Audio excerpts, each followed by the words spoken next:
What's going on, everybody? Welcome back to another rendition, episode, whatever you want to say, to the hard count.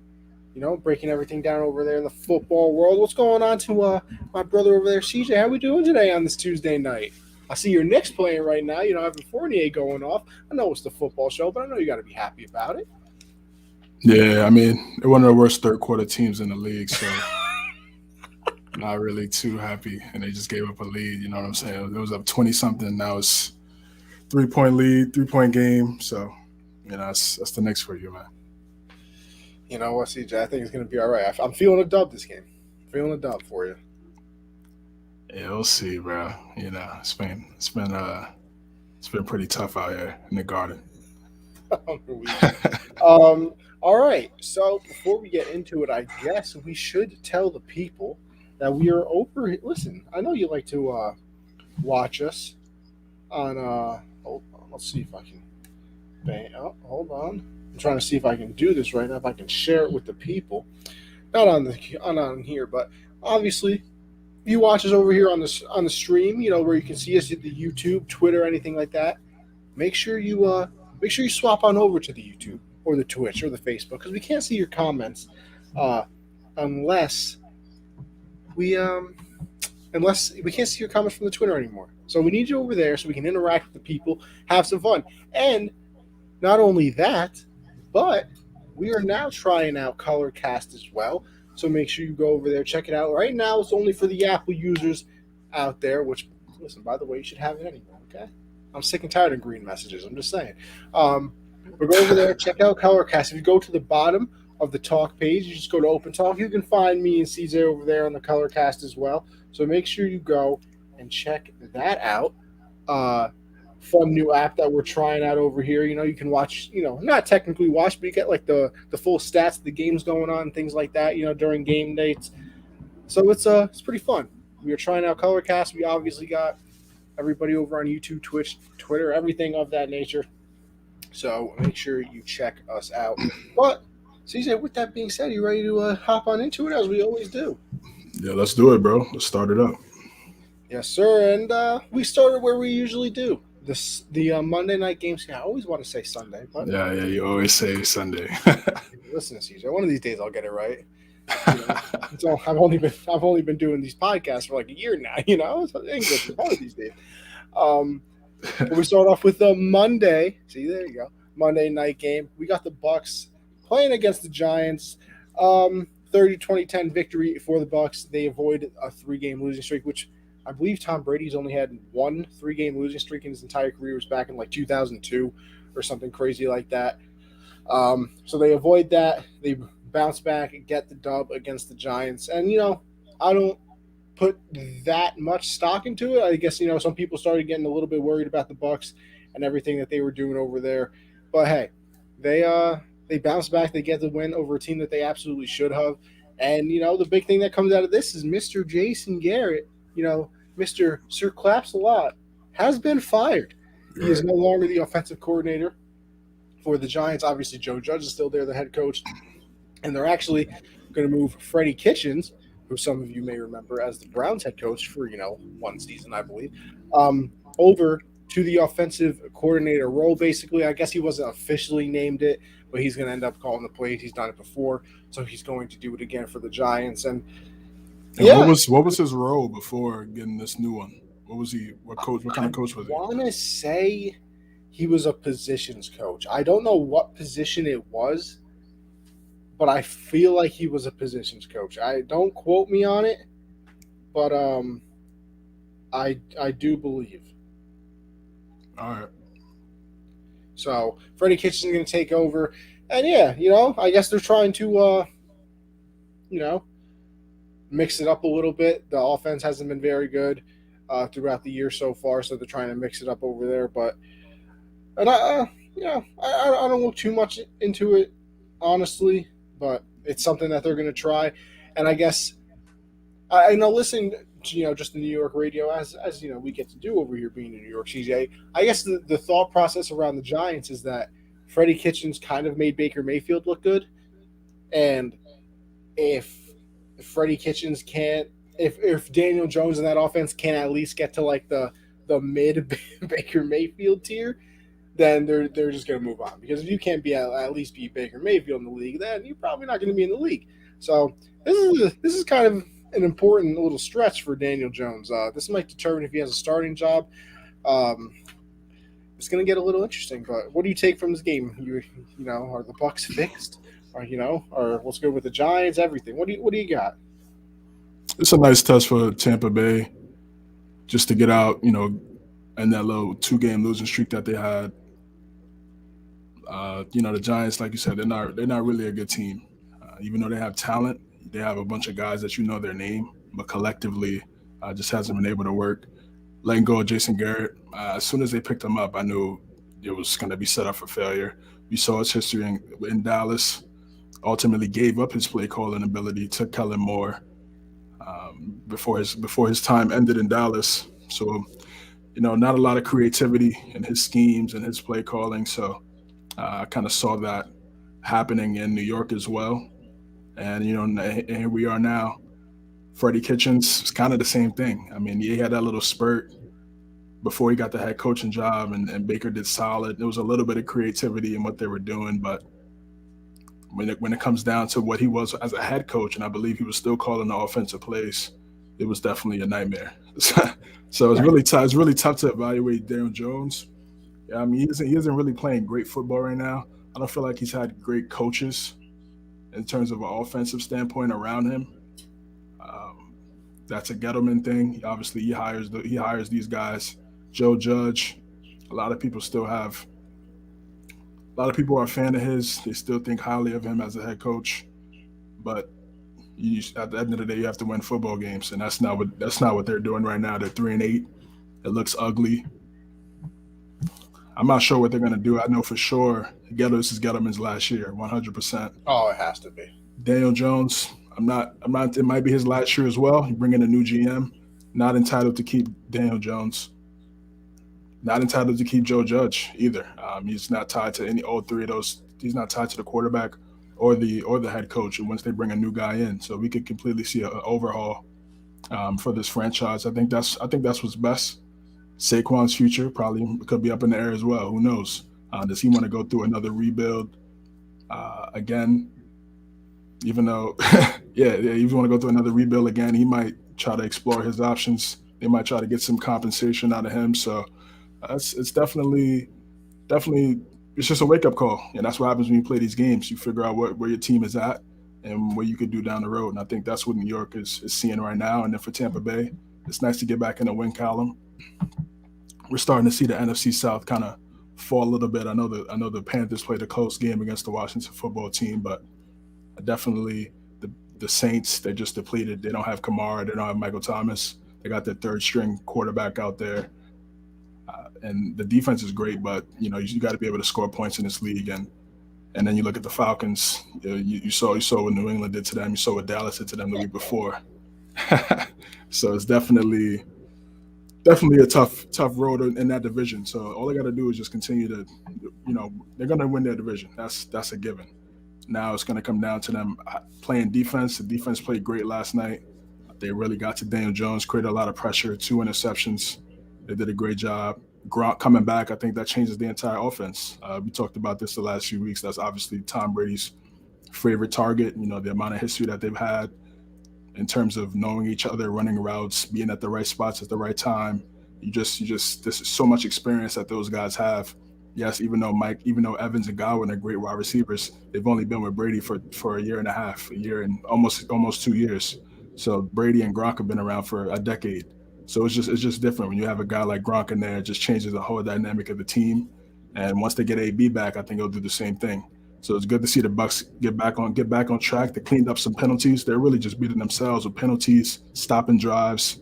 You can't do that in this league, man. It doesn't matter who you go up against. When you keep going backwards, it demoralizes the momentum of the team, and it also adds momentum to the other team. So they cut some of that out, which is good. And bugging that comment is huge.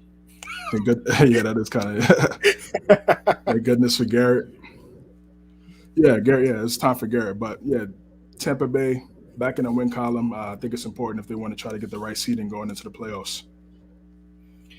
Yeah, I mean, I want to see what they do without Garrett because obviously offensive core. Like this is like the typical move that's like, oh, we're gonna try and boost the confidence of our team or do this or that. Like this isn't like you can put some blame on it. And I mean, I did see one play. I think it was their fourth down call when they went forward early in the game. That there were literally at one point in the play three wide receivers running their proper routes, all on top of each other, like literally in a row, probably with a yard of separation between all of them. And I mean, I don't understand how that's even a play call in the NFL. And then, second of all, I didn't even know this until today. You know that the left tackle who caught a touchdown pass yesterday has more touchdowns than Kenny Galladay and Kadarius Toney combined. I Kenny, mean, Kenny Galladay got a lot of money in the offseason. It was kind of one of those late signings. I think the Giants hopped on and gave him. I think he got 40 mil guaranteed, if I'm not mistaken, around that range. Yeah, just tough. Least amount of touchdowns in the last 2 years. Yeah, exactly. Yeah, he's been mediocre for over a decade, 100%. I didn't understand the hire, and that's why he's gone now. It's a great point, Corey. And hopefully something happens over there with the Giants. Something happens over there. They have a lot of talent. They got a lot of names. Ingram, Barkley. Barkley came back after the ankle injury. His first game back last night, which is good. You want to see him out there. Hopefully, he could just stay healthy and just show that he could be healthy enough to be a guy that they could carry. That could be a franchise guy for them moving forward if they decide to keep him or not, depending on what happens with the front office. So, but they got, like you said, Tony. Drafted Tony where they could have stayed up there, and they could have took Devonta Smith and not even get Galladay in the first place in the draft. And decided to trade back with Fields and with the Bears and get Fields. Right. Pat Shermer's offense was the best time for Daniel Jones. Yeah, they probably should have kept him. They just need some creativity, man. They just need some creativity in that offense. But right now, it's definitely a rough patch for the New York Football Giants. now here another quick question before we move on to the next game. A game that was actually worth watching. Yeah, for a little bit, yeah. How how much do you think the Giants regret drafting Barkley? Because here's my thing. I since the beginning haven't been too sold on him because and it's a weird comparison because I don't think he's as good as him, but he's a little bit and I've heard this, comparison a lot, Barry Sanders, in the fact that it's, 15 rushes for 1 yard and then all of a sudden he gets an 80-yard run play. So at the end of the game it's 16 rushes for, 115 yards, and everybody's like, "Oh my gosh, he had a heck of a game! Like he's unbelievable." And it's Right. like that's when you have to like look at what's actually happening because I feel like Saquon can't get yards. And I understand that their offensive line isn't very good, and that's obviously for a running back, kind of a death sentence. We saw it last year how the Steelers couldn't run the ball because they just had a terrible offensive line. This year it's a little bit better. Najee Harris is looking really good, but I mean, I just feel like he's not somebody that you can like pound the rock and just get yards all the time. Like unless there's a hole there, nothing happens, and that's such a bad situation, especially for Daniel Jones too, because like I put a lot of blame on him. Don't get me wrong, he has to play better, but like what are you supposed to do when every single drive you're in 3rd and 7 because they've tried you run the ball first down to get a yard, then you attempt to pass the ball, it's probably incomplete somehow. And then 3rd down, it's 3rd and 8, 3rd and 9, 3rd and 7, and you have to, gain 7 yards on 3rd down every single play because you can't run the ball. So, like, I don't know how much blame I put on Saquon, but there's no way that the Giants look at that pick and have any thought of actually liking it. And I think they would be out of their mind to give him a contract. Because I think they have to give him an extension this year. How the hell do you pay Saquon? I can't. First of all, he hasn't been healthy the past I would say two years, basically. And then what's the production? Is it really that crazy? Like everybody wanted him to be Kamara and McCaffrey or somebody of that, and he's not. Like he just isn't. Yeah, well, let's look at the top backs in the league. they all have great offensive lines. Plain and simple. Look at Jonathan Taylor, best O line in one of the best O lines in the league. Derrick Yeah. Henry, when he was there, Titans had a great O line. Saints with Kamara. McCaffrey, you could probably say, it's probably not a lot of guys, unless you're a purist, probably wouldn't know a couple of those guys that they have up front. But McCaffrey does other things as well in terms of catching the ball out the backfield, lining up a wide receiver and selling moments that could kind of take away from some of the offensive line's deficiencies. So you could say, yeah, he's definitely doesn't have a great career. I mean, his first 2 years were really good. The last 2 years have been with injuries. But if there's not a hole there, I mean, he can't run backwards. That's definitely some Barry Oh Sanders no, he stuff. can run backwards. That's all he does. Yeah, I mean, that's definitely some Barry Sanders stuff. I mean, he starts running backwards and trying to make it happen. The offensive line's been a problem before they even drafted Saquon. So I just, you could say like, I would say it's a bad pick because they didn't build the team the right way for him. You know what the worst part about that is too, though? They to say- drafted Saquon when it was Eli's last year there because they thought that they were going to be able to make another playoff run. Like that's literally the reason they drafted Saquon instead of building other pieces or doing other things. They built it thinking that they were going to make another run for Eli's last year. Yeah, well, they had Odell rookie Saquon. It looked good on paper, and then they went 6-10. So, again, guess Gettleman. Gettleman just hasn't been able to build the right team, man. You got to start with the guys up front. Look at the Patriots offensive line, stout. All five guys dominant up there. That's why Harris and Stevenson could get those yards. Browns, exactly. Look at Chubb. That's what I'm saying. All these top running backs in the league have great O-lines. Vikings got some dogs up there that a lot of people don't talk about. Giants don't have – who's their best offensive lineman? That's what I'm saying. Like, so, yes, some of it on Saquon, sure. I mean, but also he can't really do much without those guys up front. And the quarterback can't do much without those guys up front. And that's why when you put pressure on Daniel Jones, it's a nightmare for that offense. And on top of the lack of creativity from the play caller. So it's just ugly over there. So, one word. You give Saquon a contract extension, yes or no? I would say yeah. Okay. Maybe not the highest paid running back in the league. If he's expecting that money, I'd probably move on. But if he wants something that's maybe team friendly, in the league, he needs to get drug tested. Yeah, if he wants something team friendly, and then if you sell him on, we're gonna build the O line in front of you and get it rocking with some of the money that you may not get on a different team in a different market, then yeah. But if he's asking for, Derrick Henry type bread, then I would move on, because again, we've seen running backs get drafted second, third round. You plug them in and they become household names. This is true.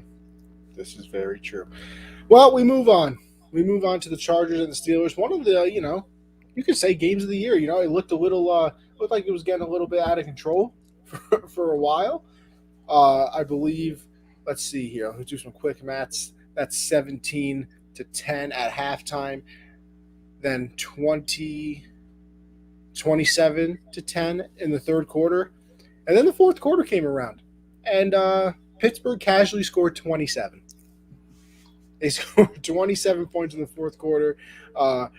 The Chargers scored 14 in the fourth quarter. The game ends 41-37. And just a very fun game to watch. Obviously, the first half you probably could have skipped. Honestly, the first three quarters you can kind of skip.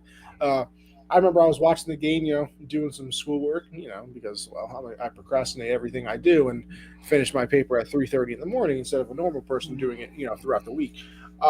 That's here nor there. And then all of a sudden I looked up and it's like the Steelers are going down and trying to win the game. And I'm like, what the hell happened? Like, where did I go? But I mean, this was an unbelievable game by Herbert.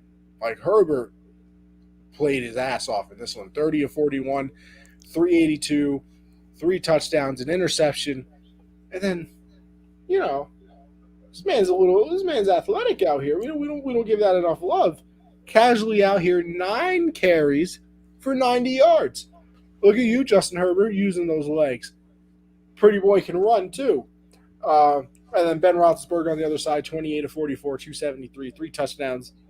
Didn't get much going in the run game. Najee Harris only had 12 carries, 39 yards. Obviously, they had to pass a lot. They were down big at one point. Deontay Johnson, 7 for 101, a touchdown. Chase Claypool, 5 for 93. So it was a very entertaining game. And, I feel like these are going to be the games that the Chargers are going to have to end up winning. Because it's not even because it's a shootout, right? I think they're going to have to win games where they're up so teams can't run against them, because we all know that their run defense is terrible. And they were even talking about it on the Sunday night broadcast, and the fact that, their head coach basically is saying, listen, if you guys want to run the ball against us, we'll let that happen, because, it's going to, take a lot of plays, hopefully that they'll just be able to stop it eventually. But they kept their safeties deep. They never brought anybody up into the box, try to counter it. And it's kind of a bold strategy. that is bold. And you saw it against a team like the Ravens, where they just ran it down their throat, controlled the game, and they won that. The Browns tried it, but that game became a shootout. So the Chargers ended up actually winning that one. But I still like this team. I mean, they're 6-4. They're one game back of the Chiefs. They already beat the Chiefs so far. Obviously, the Chiefs are kind of getting their footing. We'll talk about that game next, but I'm still not the biggest believer at the moment. But yeah, the Chargers just seem to play crazy games. They had that one with the Browns earlier this year, like I said, but this was an impressive game out of Herbert. I don't think he's going to win the MVP. I don't even think he's in the conversation right now, but he's playing his way back into it, because, the first 5 weeks of the year, he was, right up there with everybody else, in the MVP conversation. And Herbert played very well, and I think that's how they're going to have to win. This is a quarterback league more than ever. So if your quarterback isn't the best, then your team isn't going to be the best. But the Chargers found a very good one. I would easily say that he's already a top 10 quarterback in the league. I think he has a huge arm. Obviously athletic, like I said, the 9 carries for 90 yards. And then, that's kind of a heartbreaker in a way for the Steelers. You battle all the way back, and then you just can't end up, finishing it out. But they scored 37. I mean, that's more offense than I expected out of the Steelers. I don't really expect too much from that Steelers offense anymore. And, here's the other thing, too. They were missing a lot of people in this game. I think they were missing like three or four people on defense. I know Minkah Fitzpatrick was out, and that caused a huge play late in the game for the Chargers. I believe it was a Mike Williams touchdown because of miscommunication in the back end. They didn't have TJ Watt, who was obviously, in the running for Defensive Player of the Year every single year he's on the field. And then I think they were missing a couple other people. You could tell Hayward was dying in the game trying to chase down Herbert. But yeah, it was a very entertaining game. Chargers pulled it out, but what'd you think? It made a lot of points. Definitely. CJ, I tried. It was a close. Steelers won't be afraid in any of their remaining games. Bold prediction: they go winless for the rest of the year. Will be favored. That's a bold prediction. It's possible. I feel like that tie hurt them 100%. See, but the weird thing is ties don't hurt. In fact, they usually help people because it doesn't count as a loss. But I feel like in that division, how tight that division is, even though you're right, aren't they technically right now ahead of the Browns in the division? I'm not sure. Right now. Have they played yet? They haven't played yet, right? Yeah, Pittsburgh is 5-4-1. The Browns are 6-5, and the Steelers are in third. Okay. All right. So yeah, I mean, it's gonna be that's gonna be a close race. That's a close race in that division. You know how great the talent is in that division. In terms of especially with how well the Bengals have been playing, I think a lot of people didn't expect them to have this record this year. Thought it'd be a year away. We talked about this in the summertime. But back to this game, yeah, it was definitely it was looking like a blowout. I was getting ready. I was watching Rick and Morty. I was chilling. I was chilling, man, watching Rick and Morty, relaxing, man. And then I was like 2 minutes later. I turned back 2-3 minutes later. I turned back to the game and it's tied. I'm like, what's going on here, man? And then that interception, they showed everything back. That interception, the tip interception, that was a great play by the Steelers DB. to make a play on it. A lot of that takes a lot of focus to run that fast, get underneath the ball, hold on to the ball. We know DBs have butterfingers for hands, so uh, that was I was like, okay, this is a momentum swing, and then the Chargers go right back down. They stay composed, and I don't know what happened on that coverage. How Mike Williams is so wide open like that. Then they go to the crib, and it was GG's after that. Big Ben. They try to make a run, but they were unsuccessful in that last drive. And like you said, Minka Fitzpatrick, TJ Watt, those are like, top 5 Steelers on the team. I mean, those are like, you could say those are top 2 players on the team right there. So yeah, they're probably top 5 players at both of their positions. And TJ Watt's probably number one. Oh yeah, for sure. I mean, I'd probably say right now it's TJ Watt, Fitzpatrick, Hayward. I mean, I guess Big Ben, and then man, Pouncey.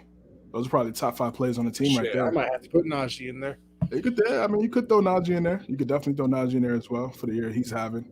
But they weren't able to even touch Justin Herbert, man. I mean, I think a good comp for Herbert is Andrew Luck. I see a lot of Andrew Luck in his game.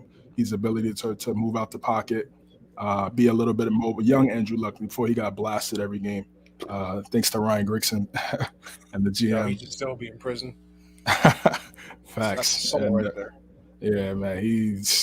That's sad. But yeah, he was untouched in that. He was just chilling in the pocket, looking at everybody, making sure he was exactly open so he could throw it. No type of pressure. All you got to do is just double and chip Hayward, and then it was just smooth sailing from there. And that's exactly what they did. Austin Eckler had a great game as well. Out the backfield, he definitely had a game. If he had 4 tutties, I mean, if JT doesn't go crazy against Buffalo, I mean, he's definitely looking like definitely top running back of the week. But unfortunately, JT went insane up there in Orchard Park. So we'll get to that soon. But yeah, it was an entertaining fourth quarter, 100%. And for the Steelers, we'll see what happens, man. We'll see what happens. They definitely have to win now. I know Corey just made a hot take and said they're going to go winless. Very possible, man. The offense. When's the last time you seen that offense put up 37 points? It's been a while. So are they going to be able to play like that every single game? No. Again, you gotta take the caveat of those top 2 guys not being in there, so that could also obviously change the outcome of the game. But Chargers, they're going to have to win. I think the Chiefs are trending in the right direction, even though it's not pretty. They're getting the W's. And yes, they do have to win over Kansas City, but I think that second game is definitely going to be one to watch for sure. And I'm pretty sure those guys got that marked on their calendar, 100%, be in the division, and it could be a potential seeding game as well, depending on how this thing plays out in these last few games. So Chargers, much needed win for them. Glad they didn't fold. They stayed composed. Herbert did a great job. Eckler did a great job. They have a lot of talent, man. It's just inconsistency from the Chargers, man. We saw this during the Phillip Rivers years. They start off hot and then they fold in the second half of the season, or they start off slow in the first half of the season, then start off hot and then end the season hot and then not able to get in because of the inconsistencies in the first half. So it's just about staying the course for that team. We'll see who the leaders are, who really step up and start to make these plays. Obviously, Justin is one of those guys. And if they can make a right push, and we'll see what happens in January, February, but potentially February. So, but I just think it was a good win for the Chargers, much needed win for the Chargers, and we'll see what the Steelers can do when they get their guys back. Now, you mentioned that division. We'll go to the next game, the Chiefs and the Cowboys. The Chiefs got this one 19-9. Definitely was not the game that I was looking at to be a 19-9 game. I was, I think I predicted a 38-35. And, didn't get that one right because, of course, 2 of the better offenses that we think of in the NFL is, a defensive battle. It makes sense. But you know what, CJ, I want to get your thoughts on this game first because I have mine. But I'm curious where you are on the Chiefs and the Cowboys. Yeah, it's a good win by the Chiefs. I mean, remember, what was it, 3-4 weeks ago, we were looking at the schedule for the Chiefs, and we were saying it might get a little ugly. And they won all the games that we were saying that could be a toss-up. So yeah. Definitely wasn't pretty. We said the Giants were a lock. Other than that, we were like, we don't know. And here we got 4 in a row for this team. the defense finally woke up. I mean, this happens sometimes in seasons. You can even look at New England. They started off slow, and then everything started to come together, and they started putting some dubs together. I think the defense is just playing much more stout. Looking great. I think they moving Chris Jones back to defensive tackle made a huge difference, 100%. He's obviously one of the best three techniques in the league, and if you he just disrupts so many things in the middle of that defense, in the middle of that offensive defensive line. He creates so much havoc. I don't know why they tried to move him out there to end. He doesn't have the speed of an end, but he definitely has the speed of an excellent DT, and that's what he's been doing so far in this winning streak for them. I think defensively on the back end, they've done a pretty good job as well. Not giving up big plays, kind of have a bend but don't break type defense.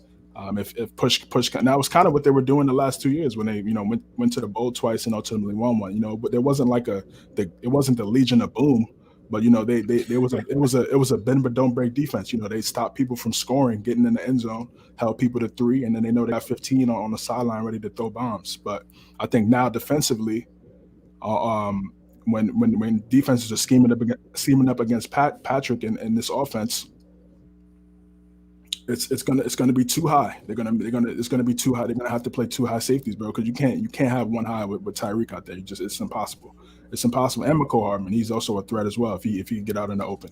And you're gonna have to play that dink and dunk style of offense. You're gonna have to run the ball, stay committed to the running game. That's why these wins look so ugly. That's why you don't see 45, 44 like we're accustomed to seeing over the last 2 years with this Kansas City team. You're gonna have to win ugly sometimes.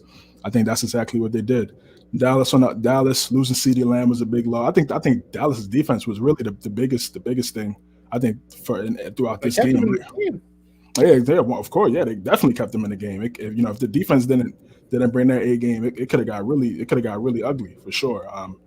They got the interception. That was a great play. I'm forgetting. I think it was Brown on Travis Kelce. Travis Kelce dropped it. Then he caught the interception. That was a big play. Micah Parsons getting the strip sack on Patrick Mahomes, chasing him down. That's a big play. He's a stud, man.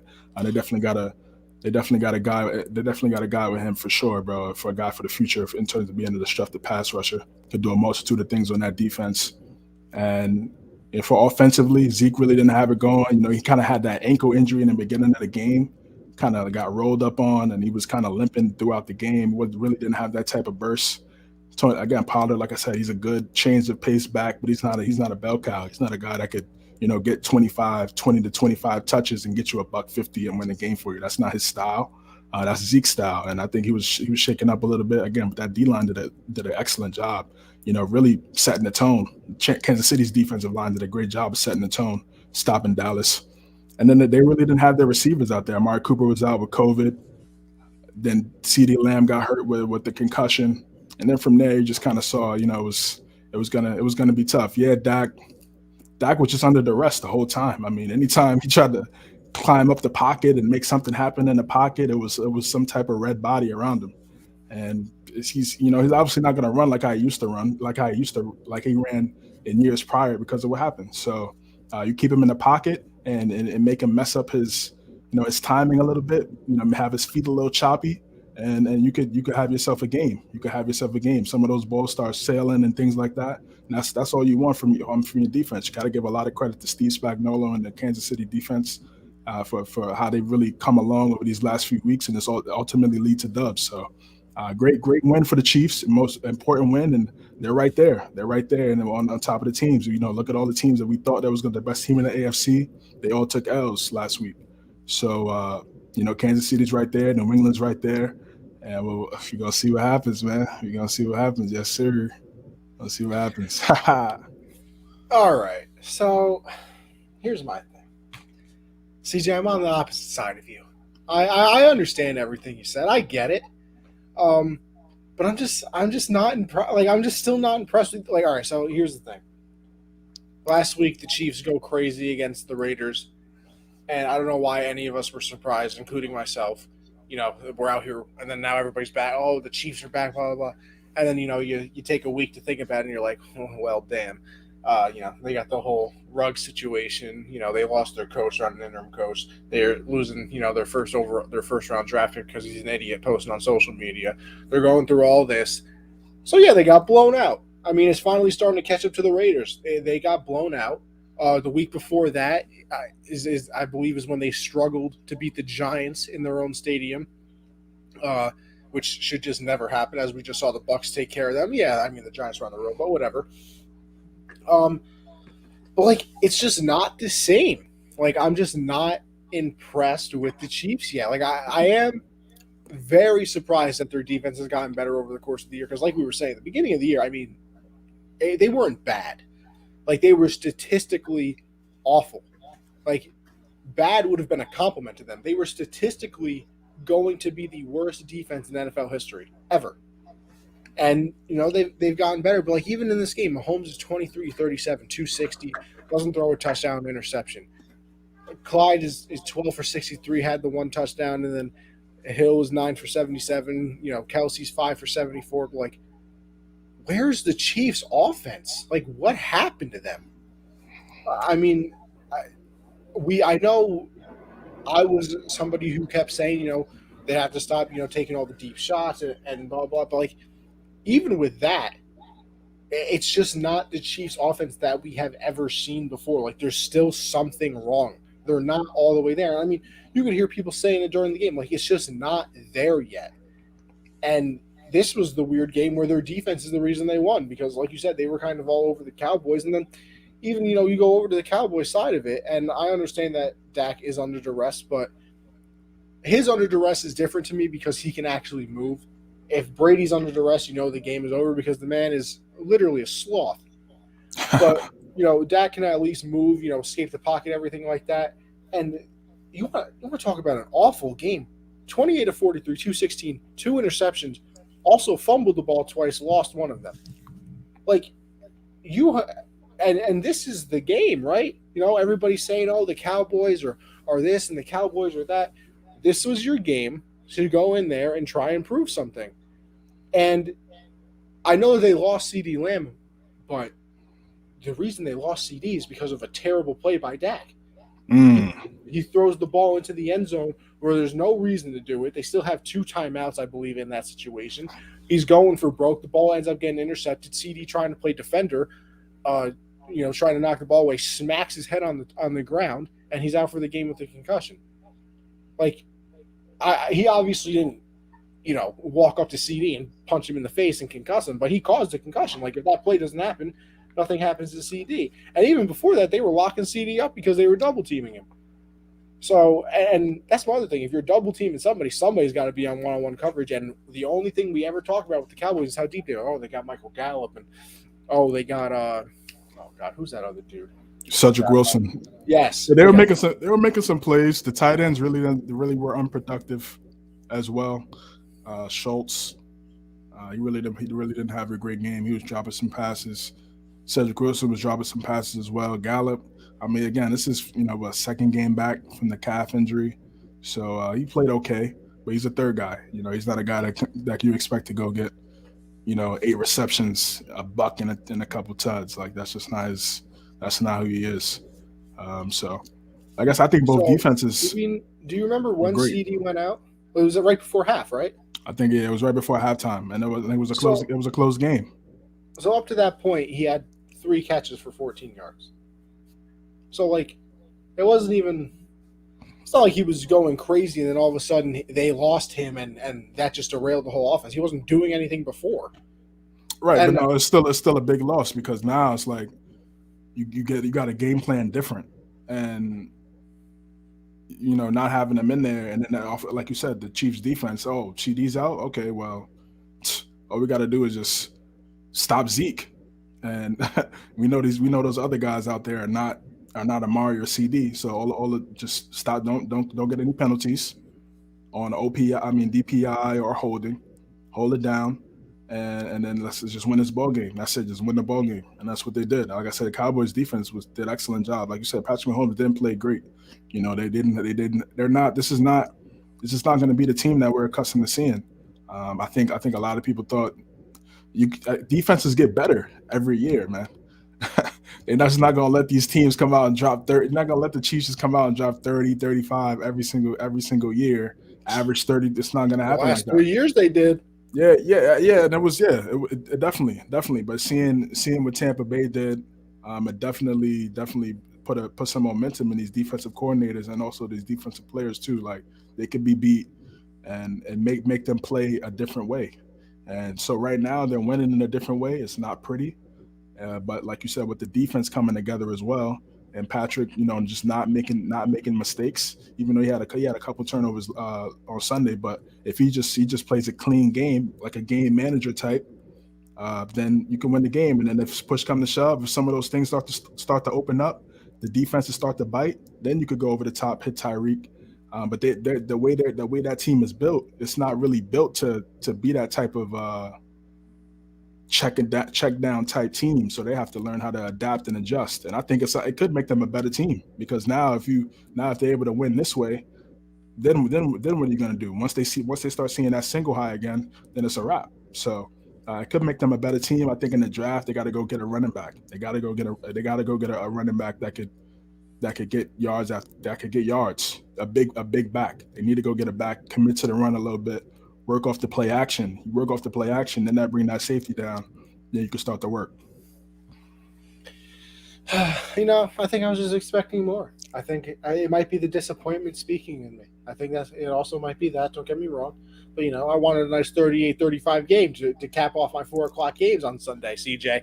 I got a 19-9 defensive showdown. What is this, the Patriot Rams Super Bowl? I mean, come on here. But, yeah, I don't know. Listen, it's okay to have different opinions, people. It is. I don't think the Chiefs. I don't think the Chiefs' offense is there yet. Cowboys. I can't wait for them to lose in the first round, like they always do. First big spot of the season, you put up 9 points. Disgraceful. Anyway, enough with me. We'll go to the Cardinals and the Seahawks, and man, let me tell you something, CJ. I believe the Seahawks won 12 games last year, if I'm not mistaken, 12 or 11. And you know what happened at the end of the year, CJ? This man Russell Wilson said, "You know what? I want to get out of here. You guys aren't making the proper, adjustments for me. Blah blah blah. This that. How you think? Mr. Russ over there is going to feel with a nice, what are they? 3-7 right now. I can see them winning 3 more games, maybe 6. How do you think he's going to feel after this year? Going to be real interesting to see what happens with the Seahawks. And the worst part about it is they can't rebuild. They don't have any draft picks because Pete Carroll made probably, if it was not for the Herschel Walker trade, this might be one of the worst trades in NFL history. It really is. Bro, that Herschel Walker trade is the worst trade I've ever seen. No, absolutely. No, it is. Absolutely. I don't know what the Vikings were thinking back then, man. They were on some type of drugs. All right, see. Wilson throwing games, he's been terrible. I mean, that's a stretch. That's a stretch, but it's definitely been bad. They don't have anybody. Their running backs are terrible. Their offensive line is awful. Their defense can't stop anybody. What's Russell Wilson going to do? We just talked. We out here giving excuses to Dak because he had to run around a little bit yesterday. Yeah, welcome to Russ's world for the past 3 years. And like I said, they can't rebuild. And the other thing too is they don't have money either. They can't even go into free agency. They're paying Jamal Adams. They're paying Bobby Wagner. They're paying Russ. They're paying their left tackle. Like, they literally can't do anything. Yeah, this could be it, man. This could be Russ's last year. The way you're setting it up, that's what it sounds like. Especially from the. Hey, do you think I'm crazy for it? You think I'm crazy? No, not at all. Not at all. For all the reasons you explained, especially not having the capital from a draft standpoint and a cap standpoint. I mean, that's terrible, man. Snyder, Pete Carroll. I don't know what they've been doing over the last few years, but I mean, I know Russell obviously is so much against the cap because of his contract, but outside of that, he accounts for 17% of their cap. 17%. Yeah, I mean, again, of course. I mean, he's gonna get one of those big time deals. He's one of the best quarterbacks in the league. But in that, what you have to do, so what you do to offset your quarterback having the large cap number like that is being able to draft. You got to be able to draft well. And like you said, they don't. Right, that's what I'm saying. They don't have any picks, so. I definitely see some change happening in Seattle for sure. It's inevitable. I mean, it's Here's the thing, too. There's no other way to put it. That's the thing. There's no other way to rebuild the team other than trading Russ. Because if you trade Russ, you literally might be able to get 4 first-round picks back. If you can trade Russell Wilson to the right situation, you might be able to get 4 first-round picks, like something else, and you damn near could get a player, probably. Here's the other thing too: trade Bobby Wagner. Bobby Wagner still got some games left in him. I know he's making some money, but listen, trade him to a team that is probably that thinks that they're close, that you can get some type of capital back. Listen, do I think you're getting the first pick? Probably not even a second-round pick. Probably looking at the 3 or the 4. But hey, it's more than you started with, because I feel like every year, when you go look at the next year's draft, it's always team with most picks, team with least picks. Every year it's the Seahawks. Every year it is the Seahawks with the least amount of draft picks. Listen, we sit here and talk about the Rams all the time, like, oh, they don't have draft picks until 2025. It doesn't matter for them. Their draft picks are 29 and 28 all the time because they're actually good. The Seahawks are paying a bunch of players, don't have draft picks, and are terrible. Like, you can't have all 3. You can have 2 of them. Like, you can be paying a lot of people, be terrible, but at least you got draft picks. Right. Or you can, something to be hopeful about. They don't have. Yeah, like, you need something. Like last year with the Patriots, bro, it was down in the dumps. But coming into the offseason, it was like, damn, we got the most cap space in the league. We might be able to do something a little bit here. The Seahawks are like, wow, look, that free agent, yeah, can't have him. Russ is like, oh, go get this guy. Guess what? We can't trade for him either. We don't have any picks. So you have to blow this team up. Like, there is nothing else you can do to this team, honestly. And here's the other thing too. I know people around the league love him. The team probably loves him. How long are you sticking with Pete Carroll, bro? Like, that message might be getting a little dry in that room there. It might be getting a little dry. The constant positivity and things like that. Like, yeah, you can be positive, happy-go-lucky all you want when you're winning. But when you're 3-7, when you're having a bad day, CJ, and somebody's just always sitting there next to you smiling, you kind of just want to slap them. It's like, listen, bro, you can't be that happy. There's no way you're that happy. Listen, Pete, enough with the optimism. You're terrible. And you know what? This is another thing. This is another thing that I don't understand. All these old coaches, including our boy Bill, love to have the power and become the GM as well.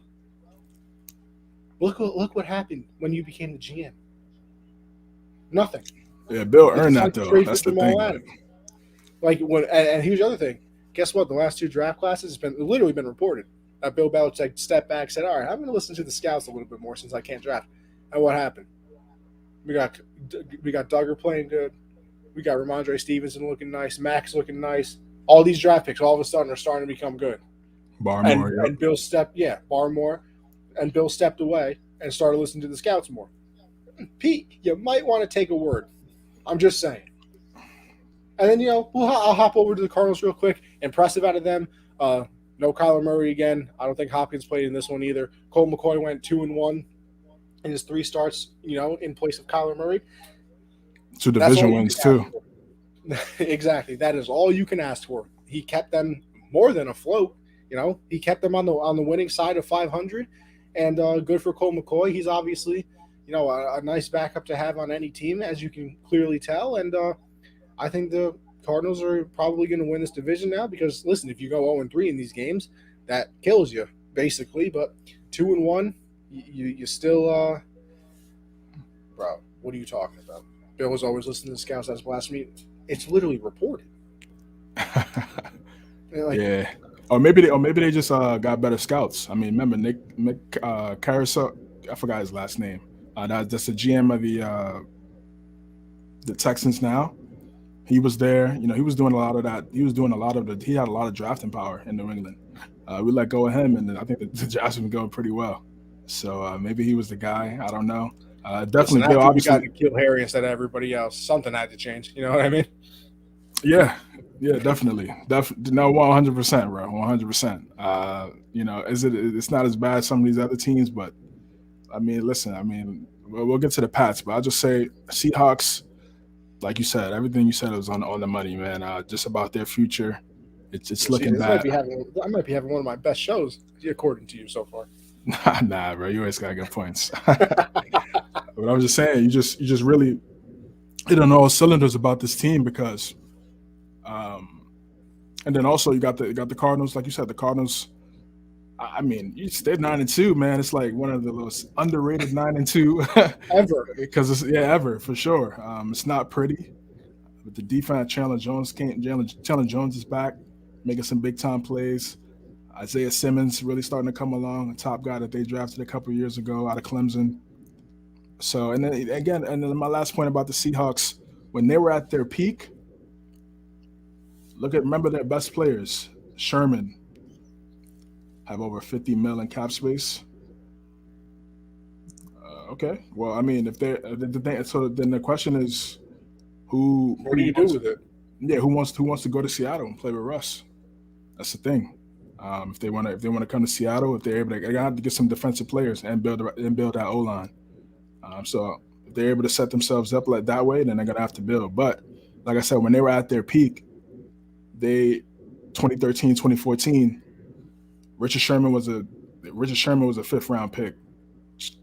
Cam Chancellor was a fifth round pick. Earl Thomas was the only top real pick out of that group. Brandon Browner was a late pick. Bobby Wagner wasn't really that highly touted out of from where he came from. Russell's a KJ, fourth round pick, right, right? exactly. That's what I'm saying. So that all of those guys, yes, they were cheap. They were very cheap because of where they got drafted, and ultimately, of course, those guys are really talented as well.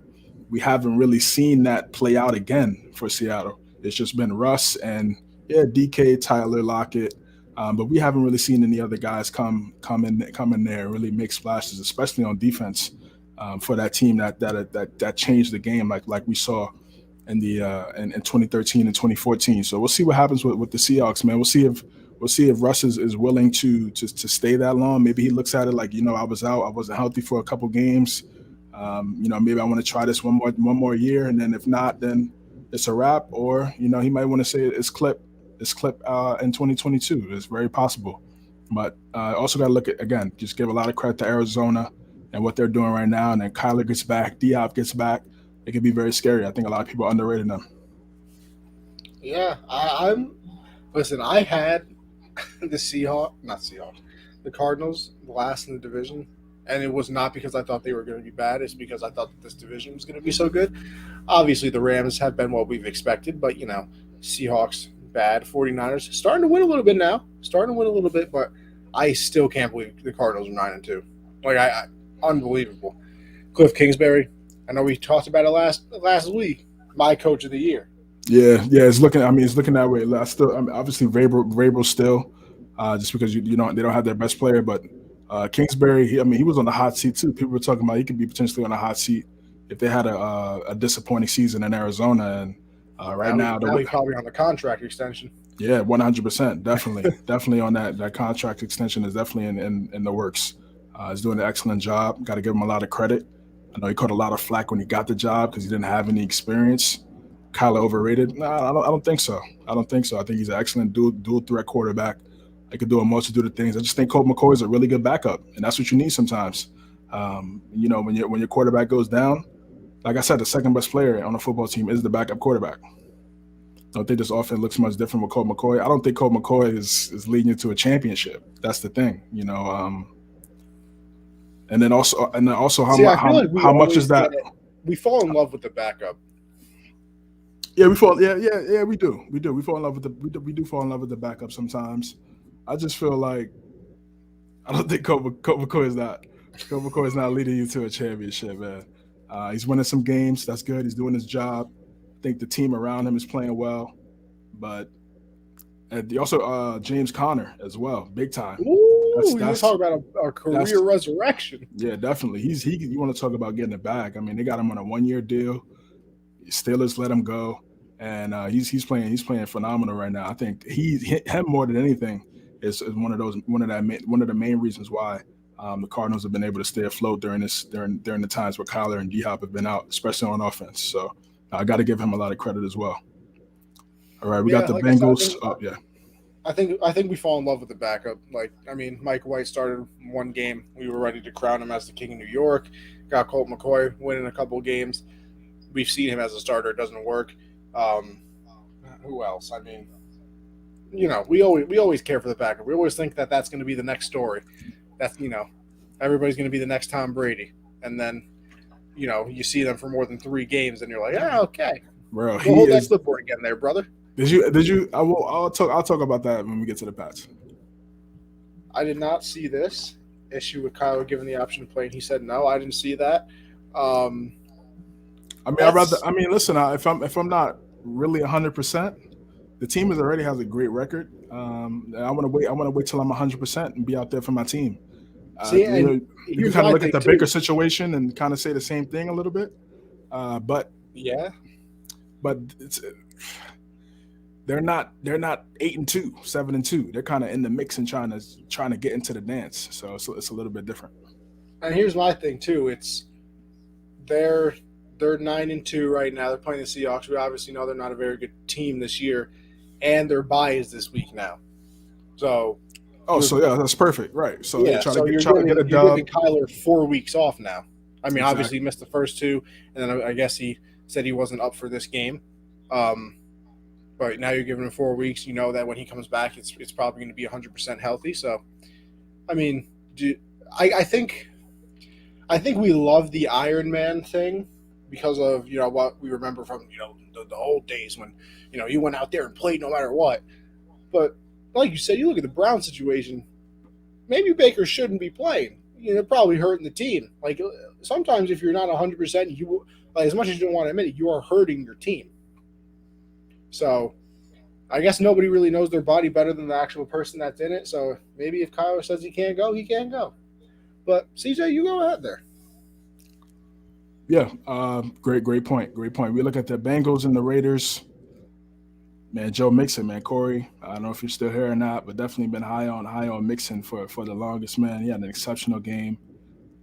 Burrow didn't, he had a solid game, efficient. Didn't turn the ball over. Played a really good game. He went 20 for 29, I think 147 yards.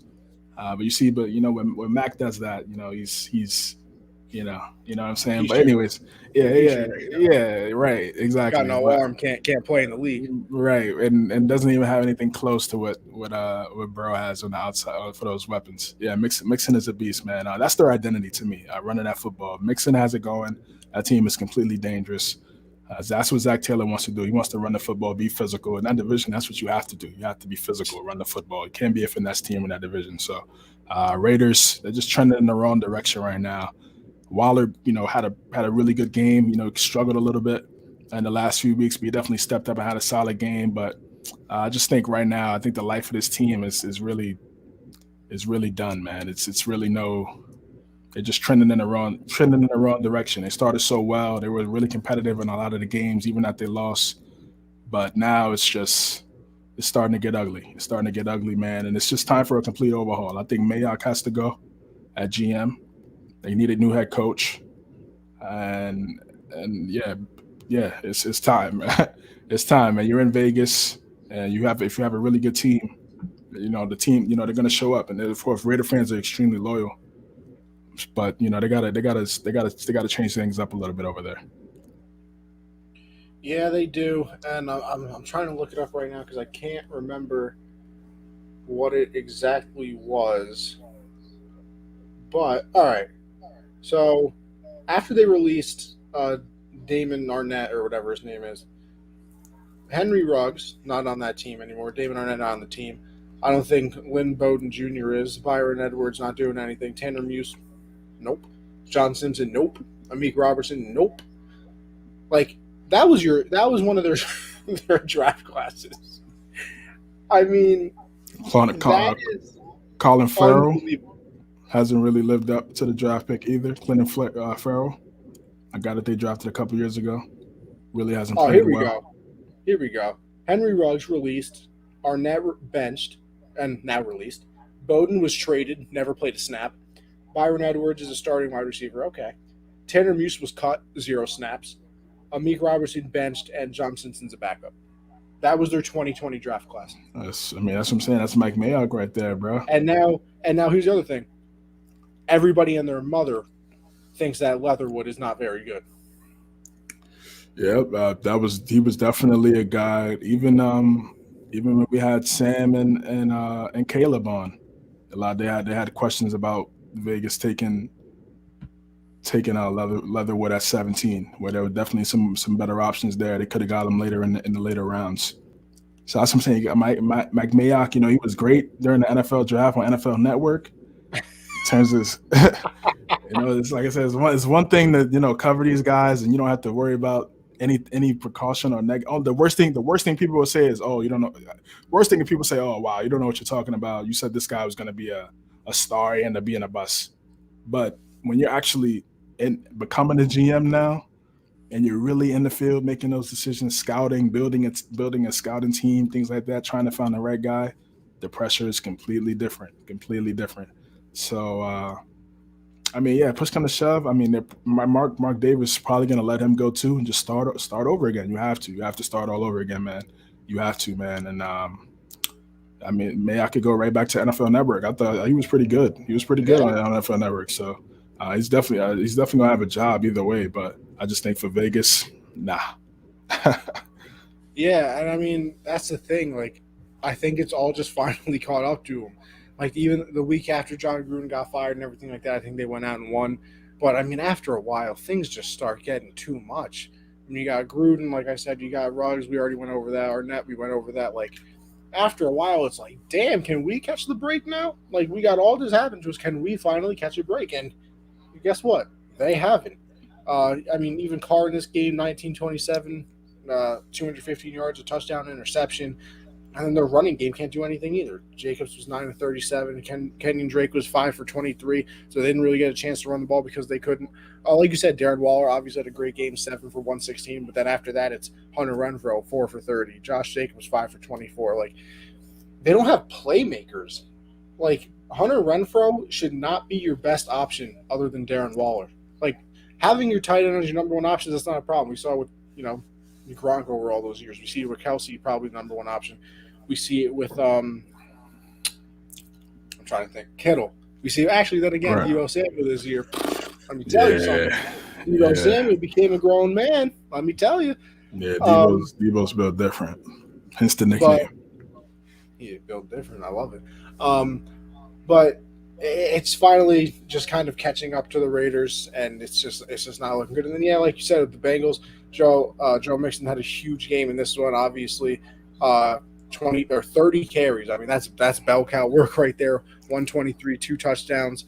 And then the passing game did what they have to. When you can run the ball like that, you don't really have to pass all that much. Tyler Boyd had 6 for 49. He was their leading receiver. And guess what? Sometimes that's all you have to do. So a nice win out of them.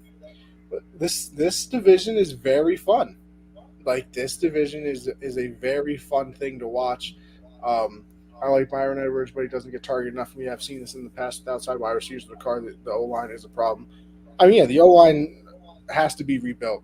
Yeah, and it's just, what do you do? Because if Mayock gets fired, then that means you're bringing in a new coach too. Because obviously, right now it's just an interim head coach, so you're probably not going to end up keeping him. That head coach is going to bring in a whole new system. Are you going to keep Carr and have him learn another new whole system for probably the third, fourth time in his career by now?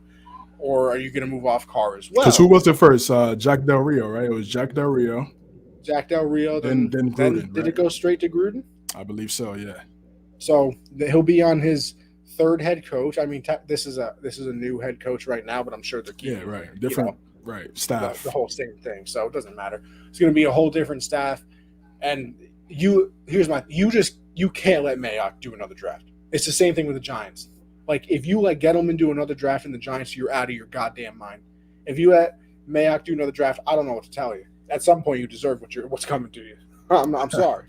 At some point, you really do. But, the Raiders just kind of doing what happens every year, it feels like. They start off well, and then after that, it gets kind of ugly. But I think the story out of this is the Bengals, just because I'm intrigued to see what they can do. I thought that they were still a year away. I also thought they could make the playoffs this year, so I was kind of in the middle with them. I think next year they're definitely going to pop. Year 2, Jamar Chase, Joe Burrow will be another year older. Their draft class this year hasn't been too terrible. Their defense isn't playing as bad as everybody thought it would. So I'm excited to see what they can do moving forward as well. So we're gonna find out. But we move on, CJ. We move on. Yes. All right. We got the Bears and the Ravens. Baltimore traveling to Soldier Field. It's a really ugly game. Fields got hurt, wasn't really playing too well. Ended up having a rib injury. Lamar was out with the illness. Taylor Huntley got the start. Close game pretty much throughout. Dalton came in a little bit, made some nice plays. I know that got one to Mooney that sent one to the crib, and it looked like they had the game on lock. And then Huntley made a great pass to Sammy Watkins, and they ended up Devontae Freeman ended up going in there scoring a touchdown. They were able to get this W, 16-13. For me, just say great win by the Ravens to stay right there in that AFC seeding. Um, Stay right there at number 3 in the AFC seeding and also in the division as well. Stay at the top. And then for the Bears, I mean, a lot of people calling for Nagy's job. I think he probably finishes the season and then they're gonna let him go. There's no point in really firing him now. You just might as well just let him go. It's not like you're in playoff. You're not in playoff contention. Just hopefully Fields could stay healthy. He could come back from this injury, get right. He could continue to learn, continue to grow, continue to develop while he's out there. I know a lot of people had questions whether or not he should be in there or not. I just think it was. I think it was good for him to get out there. Learn, experience, see the game.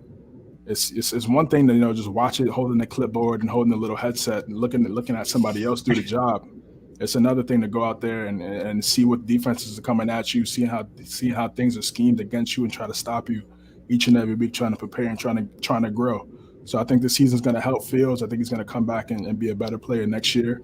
And again, the same thing we talk about the Raiders. They're going to have to clean. They're going to have to clean house. I think they're going to have to let go of the GM and the head coach as well. They were already on the hot seat after getting Trubisky, and how that was, yeah, how that was underwhelming.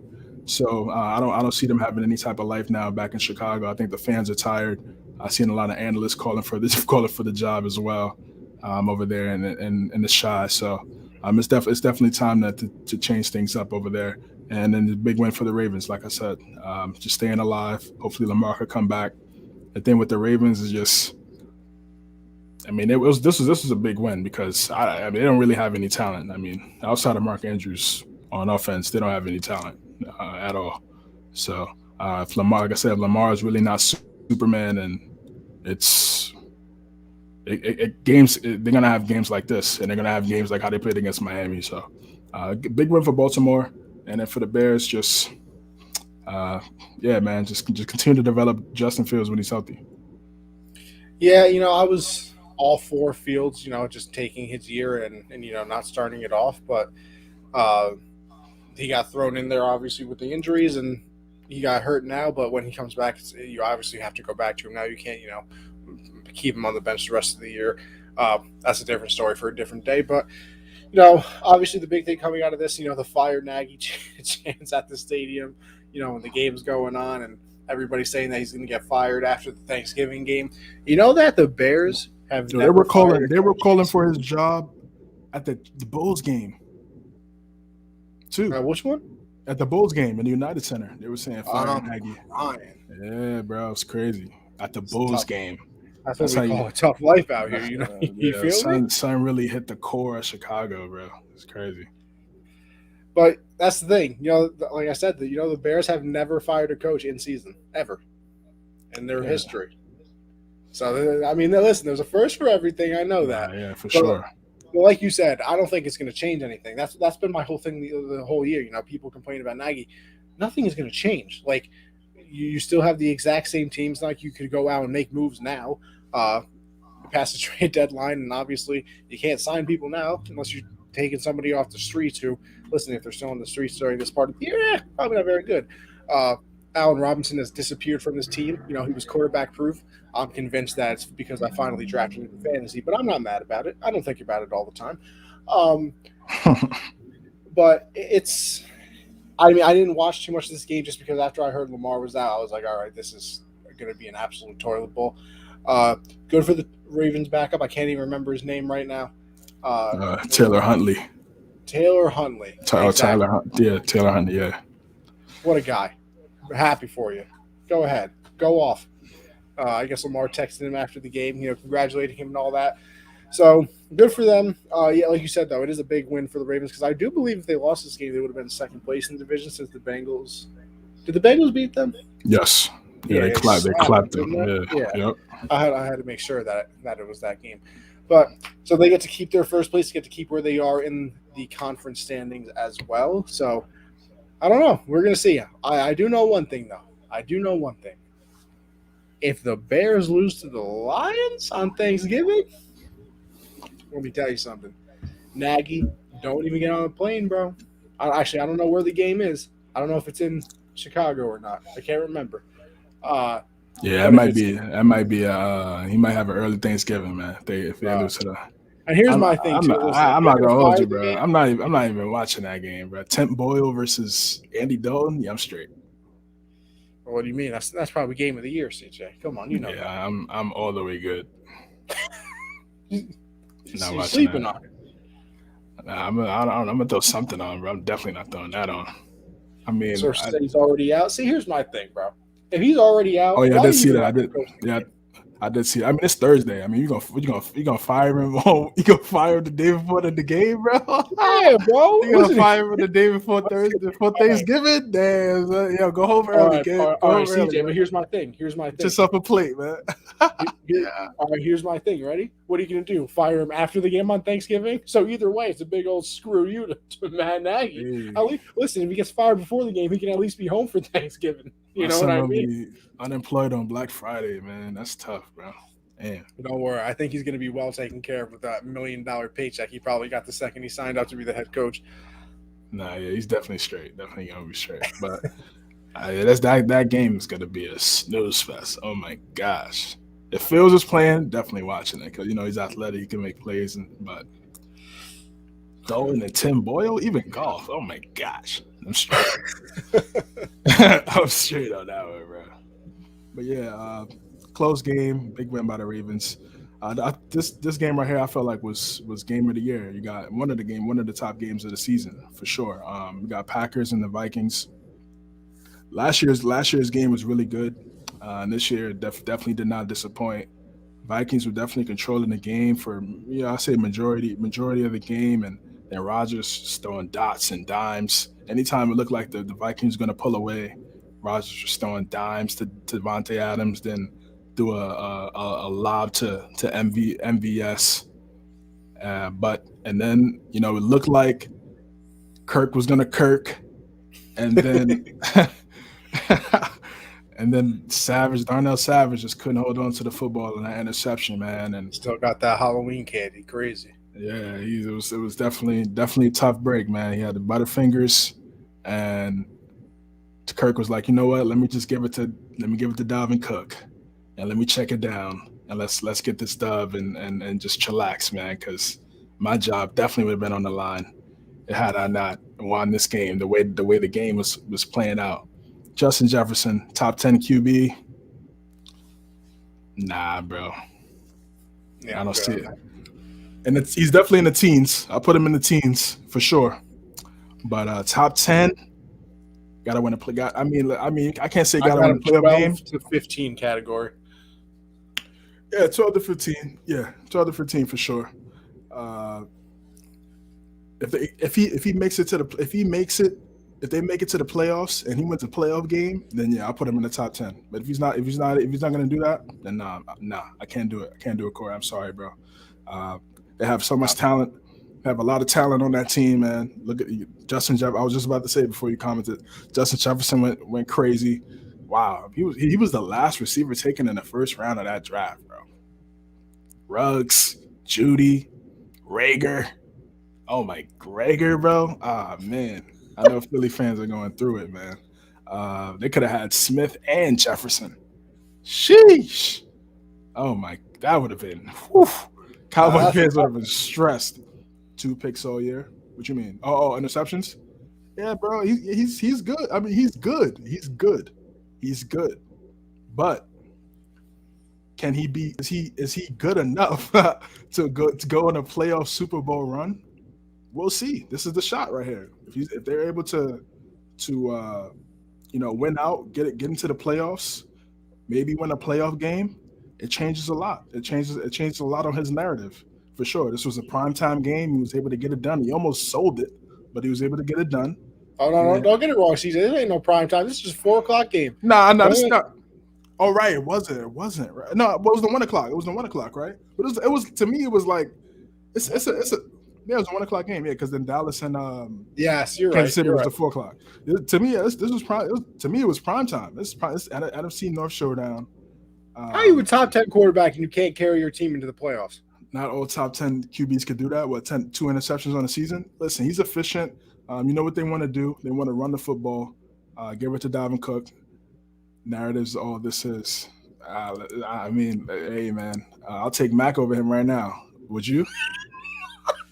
I'll take Mac over him right now, bro. Right now, bro. Not even close. All right, listen, I'm not a Kirk guy. I think I might take Kirk. Nah, I'm straight. I'm straight, bro. I'm good. But yeah, that's a different discussion. But big win for the Vikings. Most important win for the Vikings. After that Dallas game on Sunday night, I mean, everybody was calling for Zimmer and Kirk's head. And then they were able to get a couple. And then the Ravens game as well. They struggled, but they were able to win 2 in a row, beat the Chargers at SoFi, and then get this W against that's Max ceiling. Nah, I don't see it, brother. I'm sorry, man. You can't predict his heart. You can't predict his heart, Corey. I'm sorry, man. It's too early. Can't predict that man's heart, bro. See, he went to the perfect situation. He went to the perfect situation. Now, if he ends up being Kirk, okay. But with Bill's coaching, that could get you to a bowl. But nah, bro. I feel like he's gonna be better than Kirk, bro. Look at the weapons that the Vikings have. They have Thielen, Jefferson, Cook, Matt Castle. Hey man, Matt Castle, man. Starting. I'm not gonna say too much, man. We just let his career play out. See what happens, man. All I'm gonna say is you can't predict heart. That's it. You can't predict what's in that man's chest. Predictions for Brady when he came in. Man, it's so. I mean, we'll talk about the. Did you see the Man in the Arena? Did you see it? No, I didn't see it. I had to get to you. I'm just saying. I saw that you got an ESPN Plus membership. Oh, word, yeah, where I got you, bro. Yeah, I got you. I'll send you the name. Listen, CJ. One of my NFTs that I bought came with a free Disney Plus subscription. If you ever need that, you let me know. Oh, well, I got Disney Plus, but I got you with the ESPN, bro. Listen, I can get you 6 months free though. It's all right. Oh, when I see cancel your subscription, you feel me? Yeah, I'm crying. Nah, I got you on that, bro, for sure. That first episode was excellent, man. But yeah, back to Kirk. Good big win for the Vikings. I think for the Packers, I still feel like they're a top team in the NFL. They didn't really have a lot of their guys. Zarius Smith was out, Jair was out, Sean Gary was out. I mean, that's some key guys on their defense. So, I mean, I feel like they're still in the mix. They're still going to be in the mix. As long as they got 12 back there, 17. Aaron Jones is out. So, I mean, when those guys come back when they're healthy, I think they're still going to be really scary. It's a close win. Divisional game, it's going to be close, but that was more important for me. It was more important for the Vikings to get that one. What was your thoughts? Well, CJ, all I'm saying is I did predict this one. This is one of the ones I got right. Yeah, I think I picked the Chiefs, right? And that Chiefs Cowboys. Yeah, I picked the Cowboys in that one, so you got that one on me. I picked the Vikings in this. I don't remember anything else. I just remember those two right there, bro. Me too, low key. Bro, there was that one point where I was writing them down, but then my phone kept bugging out, so I lost track with all of them. So hey, listen, if you really want to know our record overall, you guys can go back and watch the episodes because guess what? It helps us out anyway. Go listen to the pod. You feel me? Anyway. Like you said, this is definitely more important for the Vikings. The Packers are going to win this division like they do every single year. Right, the Vikings is all about a playoff spot right now. I believe that – actually, no, let me check. I don't know what seed that they are right now, especially after all the moving around that I'm sure happened. Let's take a look here. Conference. They are – oh, wait, no. Let's not go to conference because it doesn't even give you the seeding. You feel me? Let's go to the playoff. There we go. We're right here in the playoffs, and the Vikings are currently the number 6 seed. So they are in the playoffs right now. They are in the playoffs. Obviously, San Francisco's chasing them right now. New Orleans is on their heels still. That 5 spot's locked up. That's the Rams. So we all know that ain't moving. But hey, listen, let me tell you something. All of a sudden, San Francisco don't know how to lose. The Saints. Listen, I might have overreacted a little bit, saying that they had that 6 spot locked up. Just saying. But Trevor Siemian definitely not playing the way he should, and the Eagles ran the ball right at him the entire game. So Vikings are in the playoffs right now, and with their team, I feel like they should be, bro. Like I don't know, like that's my thing too. Like, how is this team not in the playoffs all the time anyway? You got Dalvin Cook, Adam Thielen, Justin Jefferson, and a top 10 quarterback apparently in Kirk Cousins. You're not fighting for a playoff spot every year. That's like yeah. If this is every other team, we would be like, that is such a disappointment. So I don't understand. Anyway, Vikings have a huge game against the 49ers. That is a very big one. That is a huge game. 1,000%. Listen, and I should be about 100 pounds lighter according to my doctor. But things don't always go according to plan. Crying. I'm just saying. I'm just saying. It should be 8-2. Yeah, man. But yeah, definitely a more important win for the Vikings. Kirk did what he had to do. He's like, I think he's like 5-4-1 against the Packers, which is weird. You would obviously expect it to not be as good. Dalvin Cook 22 for 86, a touchdown. Kirk was 24 35, 341 and 3 touchdowns. Listen, if he could play like that every week, maybe it might be damn near undefeated. So had some unlucky bounces this year. Son is riding with Kirk, man. Yeah. Welcome to the NFL. Yeah, bro. He riding with Cousins. I respect it. But nice win for the Vikings. Packers are going to win the division. We'll see what the Vikings do. And, yeah. Yes, sir. All right. We look at the AFC South showdown. I got one more thing for you, CJ. I saw this tweet. It said, like DK, somebody, oh gosh, it was like DK and like another person in that draft class, or like DK Ridley and somebody else, whatever. They're very good, but Jefferson is generational. How do you feel? You think those other guys can be generational too? You think that Jefferson's the one that is going to be the one that got away from everybody? I mean, it's a great class. I'll say that. Was that was the same year? DK, was he in that same class? I'm not. I felt like he was. I felt like he was a year before. I can't remember the exact tweet. I just know that it was like a bunch of young wide receivers, and the person was like, "They're all very good, but Jefferson is the generational one." Okay.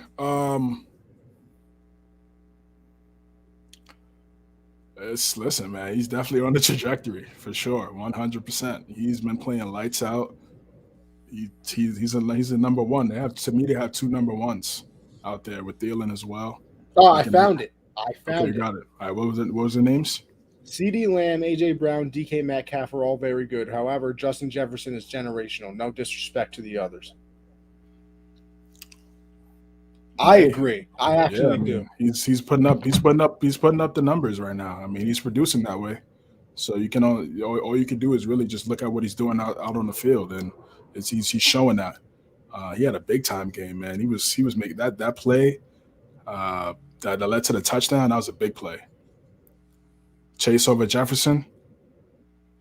Microwave I mean, listen, they're both excellent, man. I mean, they've both been putting up, great numbers. They've both been putting up great numbers, man. I don't know. To me, it's a pick 'em, and they were on the same team. A lot of people thought at LSU, people thought Chase was better than Jefferson. That's why Jefferson went so low in the draft. They thought Jefferson was a product of Chase because he was getting all the one-on-ones, and now we see they were both equally as great. So yeah, I just feel like he's been having a phenomenal career so far. They won the Diggs trade. I don't know. Yeah, I mean, well, they had the first round pick, and that ended up being Jefferson. See, this is almost a trade where I don't think anybody lost. I think it's a win because it helped Josh Allen as well. They needed a number one wide receiver. Yeah, that's what I'm saying. The Bills got Diggs, which made Josh Allen into an MVP candidate, and the Vikings replaced Diggs with Justin Jefferson. Yeah, Like but I I think feel like Jefferson. But I get what he's saying. He's saying pretty much like Diggs his first couple years wasn't playing wasn't playing the way Jefferson is playing his first 2 years. So I kind of see what he means by that. By saying like they want to trade. But to me, yeah, it's still a win-win for sure. yeah, I would go with win-win in there. I don't think that's like one of those trades where it's like the basketball. It's like that Trey Young Luka trade. Right. Exactly. 100%. All right, we got the Texans and the Titans. Oof. Jesus. Definitely didn't expect it to go this way. It was raining all game. Started to get real ugly. Texans, man, they find a way. Tyrod, man, he's good for he's good for a couple wins, man, for these type of Yeah. games where people think, oh, it's gonna be a clean sweep, easy dub. He made some big time plays in this game on the road. They almost gave the game away, but Ryan Tannehill was just giving the football to the Texans. 4 interceptions, just wasn't able to get right. AJ Brown got hurt with the shoulder injury. That's a big time loss. We'll see what the extent is of that injury going forward on Tyrod. Yeah, I've always been a fan since Virginia Tech. Always been a fan. I was a big fan of him in Buffalo too when he was taking L's to the Pats. Buffalo, yeah, solid guy, solid solid QB, definitely. And David Culley got a second win of his career as a head coach. And the Titans, this was bound to happen. This was bound to happen. I mean, you're gonna have one of these. It's gonna happen when you don't have your guy and Derrick Henry. It wasn't going to be smooth sailing. It was a close game against the Saints last week, and it came down to some couple plays, couple flags from the referees, couple calls and things like that while they were able to win that game. So I think it kind of just it reached its peak against this Texans game against the Texans. I'm sorry, I can't do it. I mean, it's hey, you're entitled to your opinion, my brother. I mean, I still like him as a wideout. I don't think Tannehill's the great. He's starting to get to the part where it's concerning me with how much he gets hurt. Like it's getting there.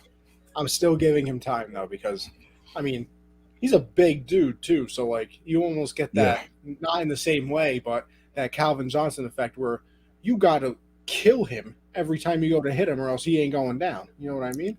Yeah, man, he's definitely been nicked up a little bit, a lot actually over the last year or so.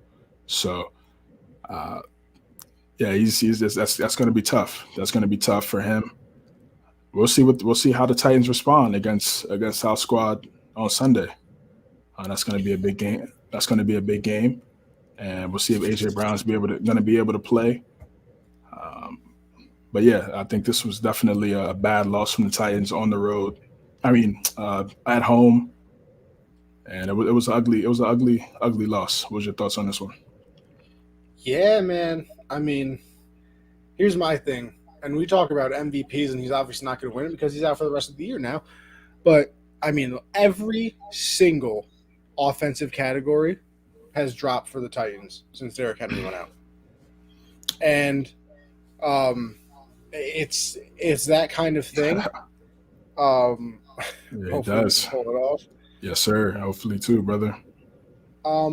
But yeah, I mean, like we understand how it's the same thing with McCaffrey too. Like, I understand that both of those players are such a huge part of your running game and like a part of your offense, but every single number has dropped for the Titans. You know, when it comes to their offense, their points per game, their yards per game, obviously their rush yards per game, but literally everything, and that's concerning because, like I said, this is a quarterback league more than ever. Like having that great running back obviously helps you out. You look at Dalvin Cook helping Kirk. You look at Nick Chubb and Kareem Hunt helping Baker Mayfield. You look at the 4 running backs the Patriots have helping Mac, and all these situations. I mean, Tannehill threw 4 interceptions against the Texans. Like that is incredible. I don't even know how you do that. Like that's actually hard to do, and it's going to come down to him too. Like that's where, as a Titans fan, you have to start being like, okay, how do I feel now? Because your season is going to come down to Ryan Tannehill because you can't just punch people in the face anymore. you're going to have to be a little bit more finesse. You're going to have to be able to throw the ball and do other things when you can't just have Derrick Henry say, all right, listen, bro, I'm going to need you to get 35 rushes this game because we can only let Tannehill throw it 15. Like, Tannehill's going to start throwing the ball 35 times a game later in the year. So that's what you want. You want him to throw the ball 30. That's what you want him to do. That's what I'm saying. Tannehill making $29 million. People complain about Kirk. Come on, listen, Tannehill ain't good either. Yeah, bro. I'm to be there in the same boat, brother. They're in the same boat. Yeah. I won't say that I disagree. But CJ, are you aware of the losses to the Titans have this year? So they lost to the Cardinals in the first week of the season. Understandable now that we know that the Cardinals are gods. The other two losses are the Jets and the Texans. Like, I don't even understand how you do that. I mean, I guess they played down to their competition and up to their competition. I mean, because that 7-game win streak or whatever it was, 8-game win streak, no, 7, were all against opponents that made the playoffs last year. So how can you steamroll other teams and then you lose to the Jets and Texans? And did you also know, CJ? I don't know if you're aware of this. This is the latest point in any NFL season that the conference best team outright lost to the conference worst team outright ever in NFL history. Also, this is the second longest streak in NFL history where a double-digit underdog has beat a team outright. That's the second longest streak. I believe the longest streak is 5 weeks in a row. We're at 4 weeks right now. So if somebody does it next week too, we tied the longest streak in NFL history. So it's been a weird year. I mean, it really has been. There's been there's been no Braun, brother. No LeBron, so not that big of a not really that impressed. You smoking on just the LA part of the pack. You feel me? You know what I mean? No. But just a weird loss. And I'm concerned for them, not because they lost against the Texans. I'm just concerned about them because if you look at their numbers, they have literally fallen off a cliff. So, concerning. It is concerning, but we'll see. And hopefully they continue to fall next week. Yeah, for sure. Hopefully. 49ers and the Jaguars, not too much to say about this game, man. Pretty dominant from the 49ers. I will say, like you alluded to it a little bit in the beginning of towards the middle of the show. You said the 49ers really coming on strong, potentially making that run, try to get in the playoffs. I think everybody's healthy now. I was watching Trent Williams, his interview with Colin Cowherd earlier. I watched that too. Look at us. Look at us. And he's pretty much saying everybody's healthy, and it's really shown right now. I think they're getting their backs back. They're getting their running backs back into the fold. Garoppolo is playing his part, not making any mistakes. I think the defense is playing solid as well. They're turning the ball over. They're getting turnovers, so I got to give them a lot of credit. Got to give them a lot of credit with how they really turned things around. Jimmy G, got to give Jimmy G credit, man. He's a solid quarterback. And, Deebo Samuel. Deebo Samuel out the backfield making plays. He's a weapon, man. He's a big-time player for them. I think he could completely change the game for that offense for sure. And I got to give Kyle Shanahan a lot of credit too. I think a lot of people were a little iffy on where the season is going. Right now they're 5-5, trending in the right direction. We'll see if they're able to stay consistent here on out. Okay, yeah, that's very possible. Town game, 49ers, Vikings, loser is done. That is true. Yeah, because that game could definitely decide seeding. So it's very possible that that could happen. That's going to be a massive game, like we said earlier, and I can't wait to watch that one. I'll definitely be tuned in. Lions and the Browns. Only thing I have to say about this game is, do you think Baker should be playing right now? He has a labrum. I think he shouldn't be out there. He has a labrum. Bro, I see a lot of people. The labrum is the nice thing to say. He's got a labrum, a knee, a foot, I believe, and something else to do with his shoulder. Yeah. The dude is playing operation. But the thing is, I think for me, he's listening a little bit too much to the noise, the outside noise. Oh yeah. Second, he wants to get paid, and if he wants to get paid, he has to be out there. I don't know when you're talking about numbers and how much. I can't get into that conversation, but it just in terms of the fact of him getting a long term contract, you have to show the team that you're available, and you can't have Case Keenum come in there and win the same way you're winning. It doesn't look good. So I feel like that's one of the reasons why he's out there still trying to win games and trying to make it work. Like I said, I've had a labrum tear. It's definitely a serious injury. I didn't have all the other injuries he got right now, but I know the labrum for sure is definitely nothing to play with. And for him to Or you're and too busy benching 450, bro. I had made a tackle and it just popped, man. It popped out the socket. And I I know. just I I mean, didn't see. I tore didn't know you tore were out tore here. tore off I the didn't know you joint. were This out is here being a god. Yeah, this is like 2015. This is a while ago. But it's not if you don't get the right treatment, it could definitely hurt. He's playing and again, even though he's right-handed, you need that left hand to guide your motion in terms of getting the ball where you want it. It's like Imagine it's like getting shooting a tackled. basketball.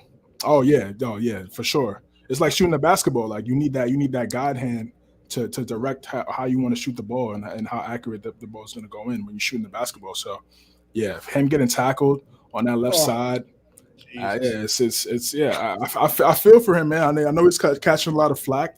I know people coming at him with the commercials and the progressive stuff and things like that, but he's gonna have to continue to win games. He's gonna have to win these games.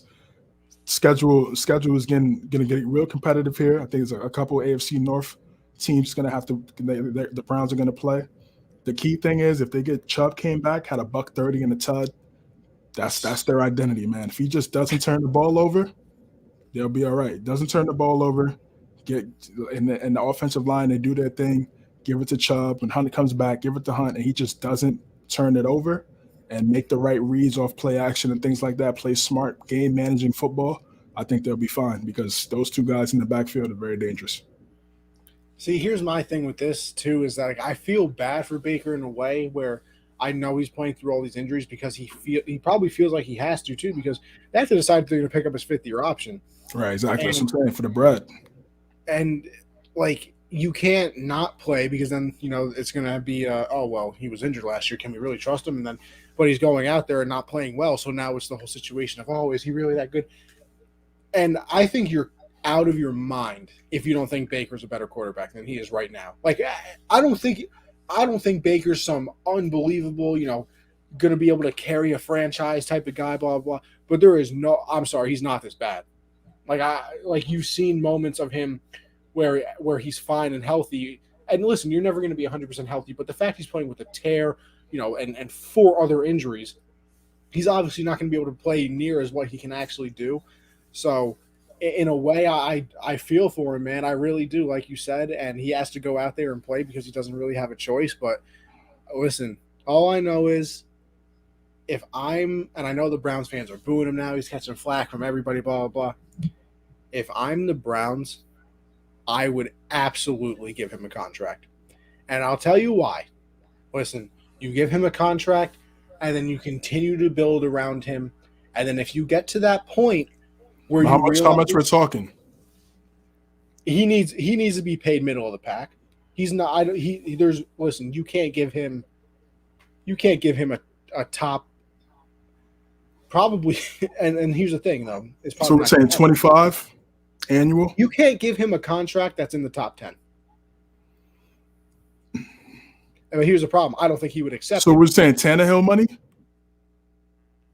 I would whatever money falls at 15 or like 15 to 10 is what he can get.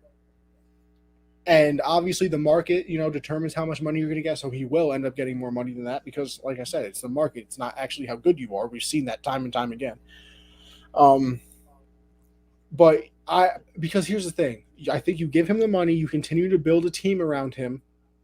And then when you get to that point where you're like, damn, Baker, we're so good right now and you're holding us back, then you can make a move for a quarterback. in a trade, in the draft, something of that.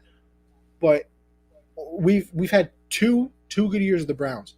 Do people all of a sudden forget the 30 years of before that of when they were awful?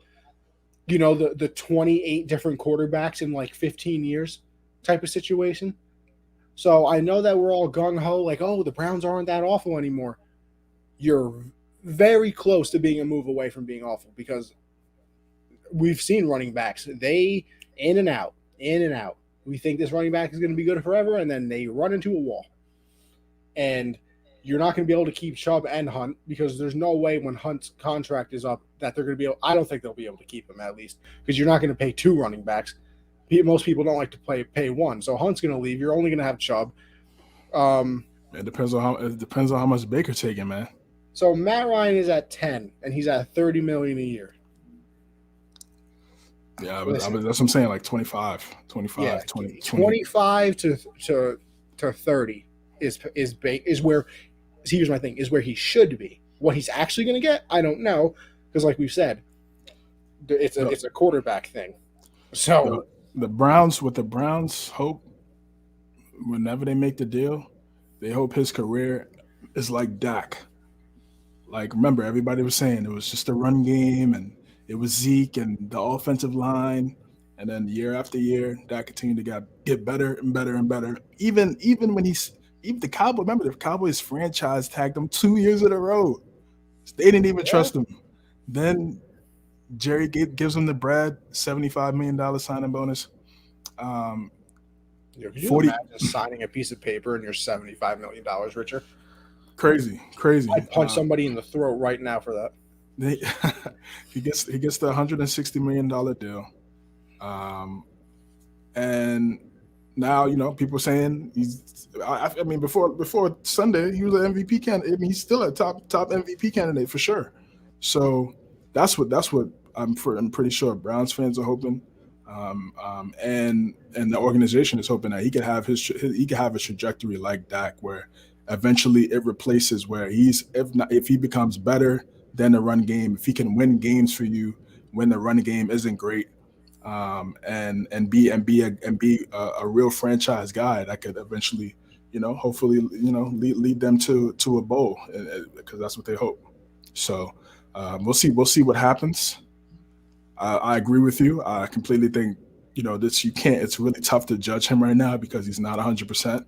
I don't think this is the best Baker Mayfield we've seen. No. And we'll see what happens. That's why I feel like he's still playing, because the bread and Baker's not it. I mean, I get you. I get it. I really do. But it's like, what do you do? I mean, you could go after Garoppolo. You could go after Watson or Wilson.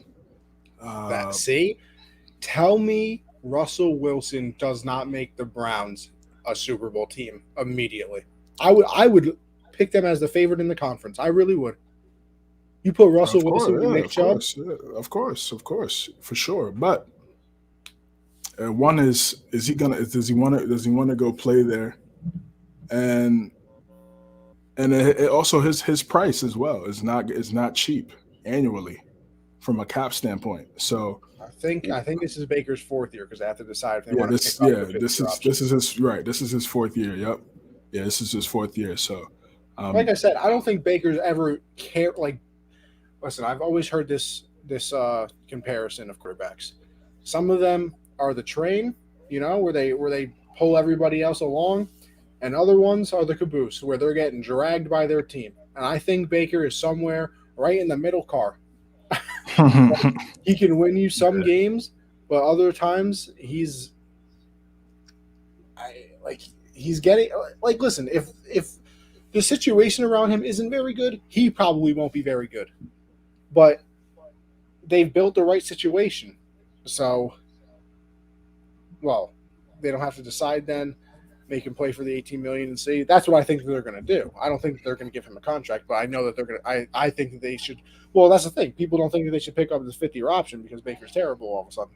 All I'm saying is, unless you can trade for a quarterback, sign a quarterback that is good, because I don't think anybody's in love with anybody in the draft class this year. but whatever. Yeah, so we'll see what happens with the Browns, man. A lot of talk about Baker and his future uh, going forward. We got the Colts and the Bills. Woo. A lot of people said this is like an upset. I didn't really see it that way. I felt like I just saw it as a really good game. I know the Bills are, for what they did last year, going 13-3, being in the AFC Conference Championship game. Definitely high expectations coming into this year. They're still playing really good football outside of Sunday. They had the loss and they've lost two of their last three, but I mean they're still a good team. They have Josh Allen, big time quarterback, big time wide receiver, and Diggs as well. But they just ran into a beast, man. This offensive line, the Colts, really playing well. I'm gonna try to catch I believe the hard knocks with the Colts just is happening now. Oh, Yeah, I it's forgot about that. the end season hard knocks here is going on right now, and they're probably going to talk about that was pretty. It was only a matter of time when they were going to do that, do an end season hard knocks. I don't know what took so long, but as much as a Teams reality, probably say they would rather die than actually partake in it. as much as a reality show the NFL is, and how much is covered on a daily basis before Sunday happens, it was only right for them to do this. So, not surprised. Is he a big time quarterback? Is he a big time quarterback? Oh well, I mean, I think so. I think so. I still think so. I still feel like he has a lot of talent. I don't think they have a great run game. I feel like to me, him and Lamar are really on in the same breath. It's kind of crazy how you've been going at it with people comparing Lamar and Josh from the stand. They have to do everything for their team. If they're not on their game every single Sunday, then the team doesn't look great, and that's exactly what we saw a few days ago.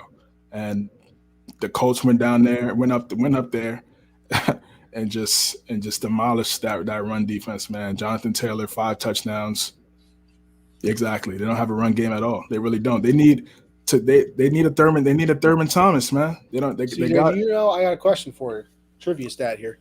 Do you know how many run plays the Bills called in that game designed for running backs? I'm gonna say 5. 8. See, at first I was gonna say 7, man, but wow, that's crazy. I mean, but I think it's back-to-back weeks too, because I think last week they only called like 8 or 9 as well. But last So week, last week that's a bye. Last week is a bye week. It's with the Jets. So, you know what I'm saying? It doesn't matter what you do out there. It doesn't matter what you do out there. But they probably got a little bit too confident coming into this one, and they got rocked. And the offensive line in Indianapolis is stout. Got to give Ballard a load of credit for building the team the right way, inside out. That's how you build championship teams, inside out. And Jonathan Taylor, getting him in the second round, again. All these running backs. You look at some of the top running backs in the league. They're coming in second, third round. Henry was a second round pick. Jonathan Taylor, second round pick. Kamara, fourth round. McCaffrey and Cook are like anomalies. So, of course, yeah, of course, 100%. And you definitely have to pass when you're down by that much. And gotta give a lot of credit to this Colts team. It was looking a little shaky after that Monday Night Football game against the Ravens. People were weary. People were worried about how the season was going to turn out. But they're really playing real solid football right now. The defense started to come along. No name defense starting to catch up to them. It's looking tough, man. It's looking tough. They have to be more physical up front. They have to be more physical up there. You can't let a guy come in your crib and get 5 tuds on you like that, bro. Can't happen like that. Can't. Disrespectful. 100%. So, what was your thoughts on this game, and where do you see both of these teams right now? Because I think the Colts are definitely in the hunt right now for in the playoffs, and then the Bills, losing 2 out of 3. How do you see both of these teams currently? Yeah, I mean, the Bills still, scare me slightly. They've shown some chinks in the armor recently, of course. especially in this game. I mean, hey, Jonathan Taylor had 32 carries for 185 yards. Also had 3 catches, 19 yards, and that touchdown. So he had 5 total touchdowns on the day, of course. Shout out Jonathan Taylor, though. I had him in like 2 of my fantasy leagues, I believe. So that helped your boy out. Definitely gonna be a top 2 pick, top 5 pick next year, easily. Oh, I think he might be the second pick. I still think you give McCaffrey number 1, and then you give JT number 2. Just saying. But and then yeah, I mean Carson Wentz didn't have to do anything. He's 11 for 20 in this game, 106 yards, and that touchdown was to Jonathan Taylor. But that's the thing, you know. I think a lot of people fall in love with like the stats of everything and how teams are doing. I think I got high in the Bills too, but they haven't really played anybody. Like they beat the Chiefs, we were all happy about that. They should have beat the Titans as well. I mean, what's his name? Josh Allen. If he doesn't slip, they beat the Titans as well. But killed me in fantasy twice, and Matt was one of the people I played. JT is Death Dynasty running back 1. But yeah, this was a game, like you said, where they got slapped in the face. Like this was, and you know, the real turning point that like people kind of glide past, that fumble on the kickoff return, right, ended the game. It ended the game. I mean, at that point, it was 17-7, and 10 points in the NFL is nothing. That's literally 2 drives. So they fumble the ball. The Colts get the ball at the Buffalo 2-yard line. 2 plays later, they're in the end zone. Then even after that, Buffalo goes down, misses a field goal. So the game was over at that point. And the main thing for them is just that they just can't run the ball. Like they are literally incapable of running the ball. Breida had 5 carries. Devin Singletary had 3. Zach Moss had 3. So I guess it wasn't 8. I don't know who. Somebody told me it was 8. What is that? 11 then? Whatever. And then Josh Allen carried it twice as well. But like you can't own. Like we love teams that pass because it's more entertaining. Like I mean, obviously, that's why everybody fell in love with the Chiefs. That's why the 07 Patriots were such a fun team to watch, and the Bills have been fun to watch over these past years because they like to pass. But like 11 times running, and like that's the other thing too. It's not an 11 times where you're scared of the person running the ball. Teams wish the Bills would run the ball. They don't have anybody. Zach Moss, Devin Singletary, Matt Breida, who's on like his 5th team now. Like, does that scare you? No. And like you said, this was an upset in the technical terms. And I thought the Bills would win this game. But the Colts aren't bad. And, this is a tough game for me. I got MVP Josh Allen and Wentz-Annapolis on the other side. You were saying last week you were torn, man. I know. I was stressed out here. I was stressed. But that's the thing. The Bills have played some solid teams recently. Well, not technically, but I mean, they lost to the Jags. Still can't believe that one happened. The NFL was weird, man. I can't figure it out this year. I'm supposed to know because we do this, but I don't know. And that's the thing too. Just listening to some people, I feel like everybody forgets that the Bills are very finesse now. And I said this yesterday on Gen Z, that everybody thinks that like the Bills are this hardcore tough team because we think of Buffalo and them smashing each other through tables and blue collar, blah blah blah. Most of the big plays for the Bills is when Josh Allen's out of the pocket after he scrambled and then somebody's wide open downfield. Like it is a very rare moment where Josh Allen is sitting comfortably in the pocket and then all of a sudden there's a big play. It's always, he made somebody miss outside of the pocket and then Stephon Diggs is wide open, downfield. So they have some things that they have to fix, and I think eventually they will. I think this entire draft class is going to be built around offensive linemen and trying to figure out a running back.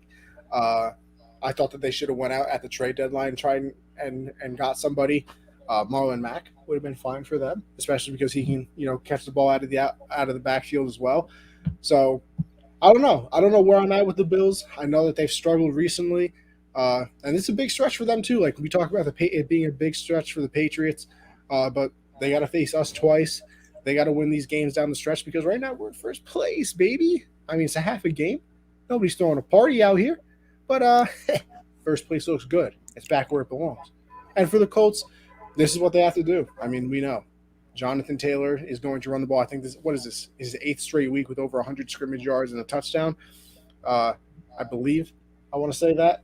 And listen, no quarterback has really come out and stamped the MVP race like they always do. So with that being said, is it crazy? Is it crazy that Jonathan Taylor wins the MVP this year? I don't think it is. Why not? With what he's doing, he's second in attempts, first in touchdowns, first in rushing yards. Hey, watch out for JT, man. Yeah, he's gonna have to continue to finish. He's gonna have to finish the season strong. Finish the season strong. Put up some big numbers.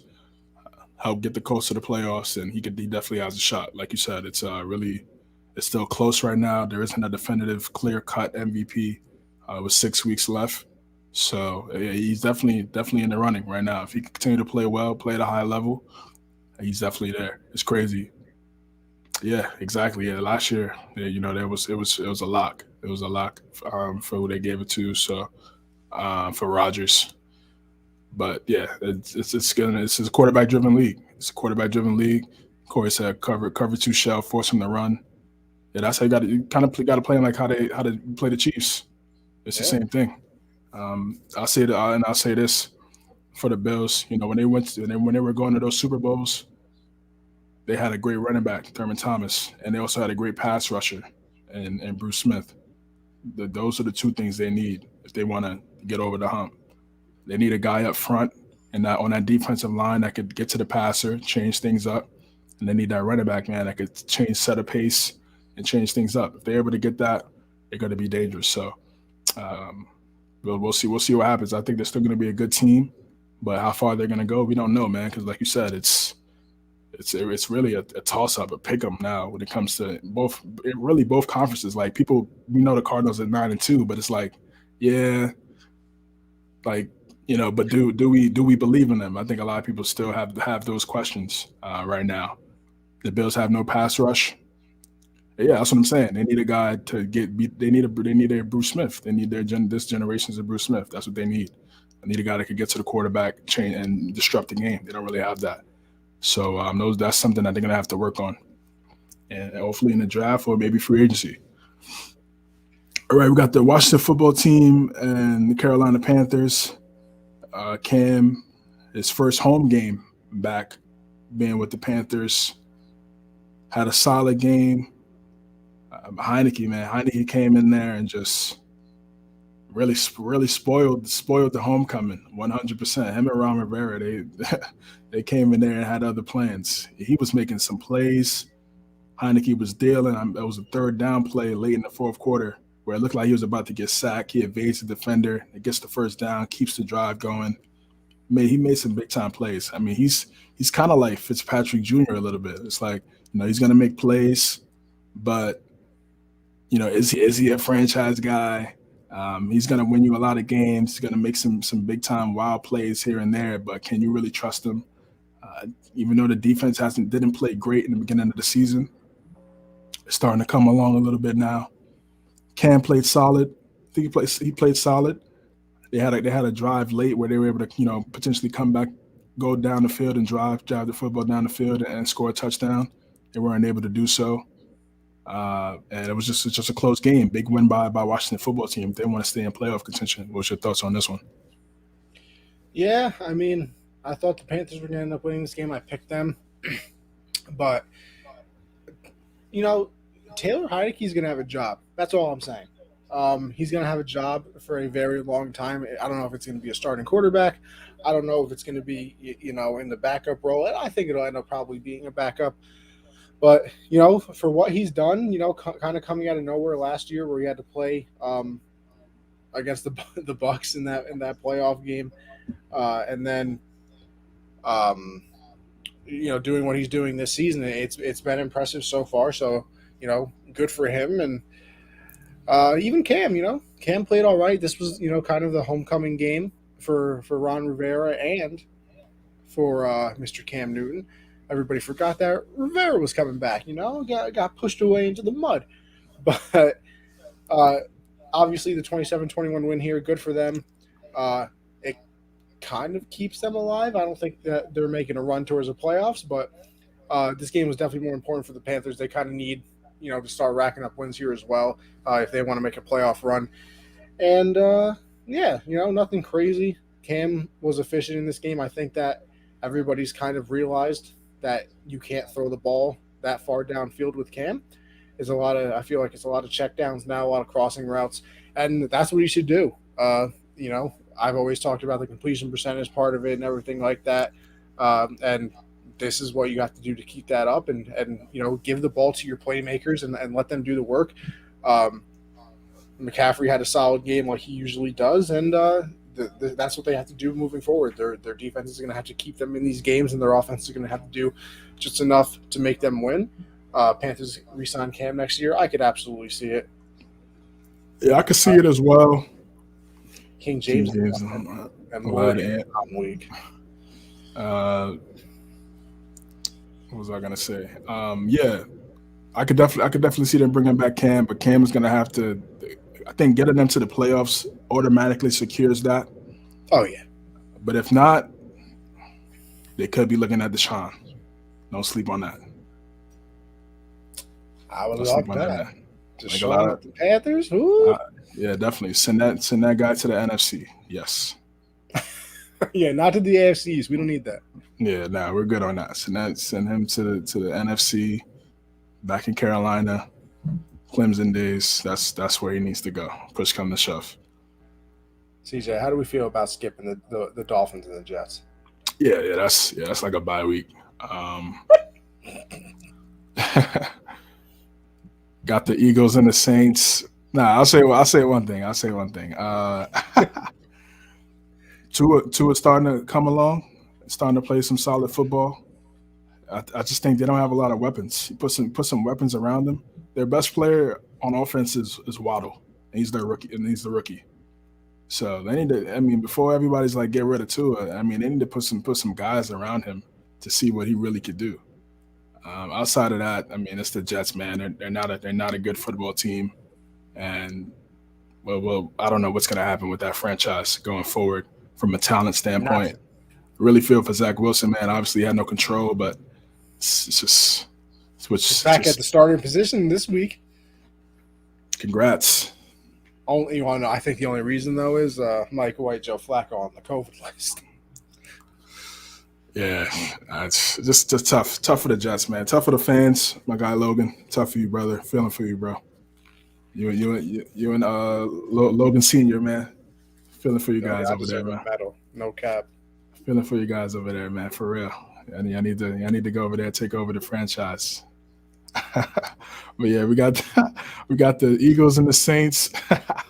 We got the Eagles and the Saints.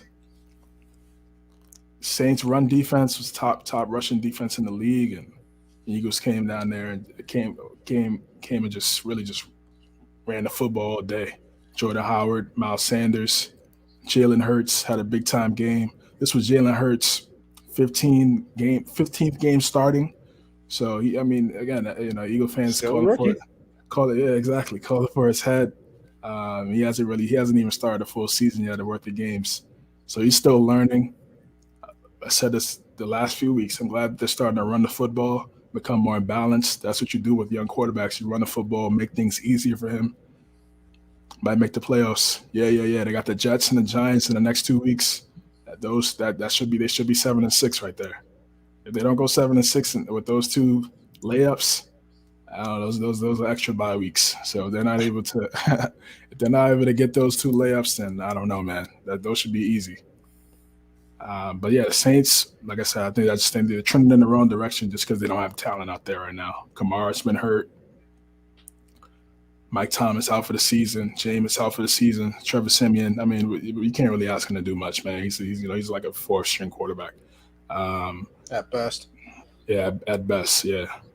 So it's just tough break for the Saints. The defense, I think the defense is still really good, but it's just tough, from a confidence standpoint when you're sitting on the sideline watching the offense and they're just, And they didn't have Kamara in this one either. Yeah, they didn't have Kamara the last 2 weeks. Exactly, they didn't have Kamara the last 2 weeks. Mark Ingram. It's a good thing that Mark Ingram's there to give some type of production because they didn't trade for him. I don't know what they're doing from an offensive standpoint, but nonetheless, a very important win for the Eagles. Their first home win of the season comes in Week 11, and it looks like they're trending in the right. Vikings, 49ers, and the Eagles. They those three teams right there definitely in that bubble to try to make that push. We'll see who comes out on top and able to get into the dance. Any thoughts on this one? Just quickly. Before we get to the game of the week. Nah, there's not. No, yeah, like you said, the Saints run defense hit the diddy bop. Don't even know where they came from. And listen, all I'm saying is everybody hating on Jalen Hurts. All I know is when I watch him, he makes plays, and they've won some games. They've already won more games than I thought they would win this year. So, all I know is they got 3 first-round picks this year, I believe. And I ain't taking a quarterback with any of them. So take that as you will. Yeah, they're in a nice spot, man. Like I said, if they had just got that wide receiver position right. Oh, my. Listen, at least they have Smith right. Because that man, he looked like a. Yeah, that's probably what's keeping Eagle fans like calm, when it comes to Roseman. Yeah, I don't know. Wild on Hurts, bro. I mean, it started 15 games. Calm down. Yeah, I mean, that's what happens when you win a Super Bowl recently. You just see your eyes are different, man. Yeah, remember when they said that they ended the Patriots? Crazy. Yeah, man. Of course not. But there is no ending us. So where's that scene from The Godfather or Goodfellas? Right when you think I'm gone, they pull me back in.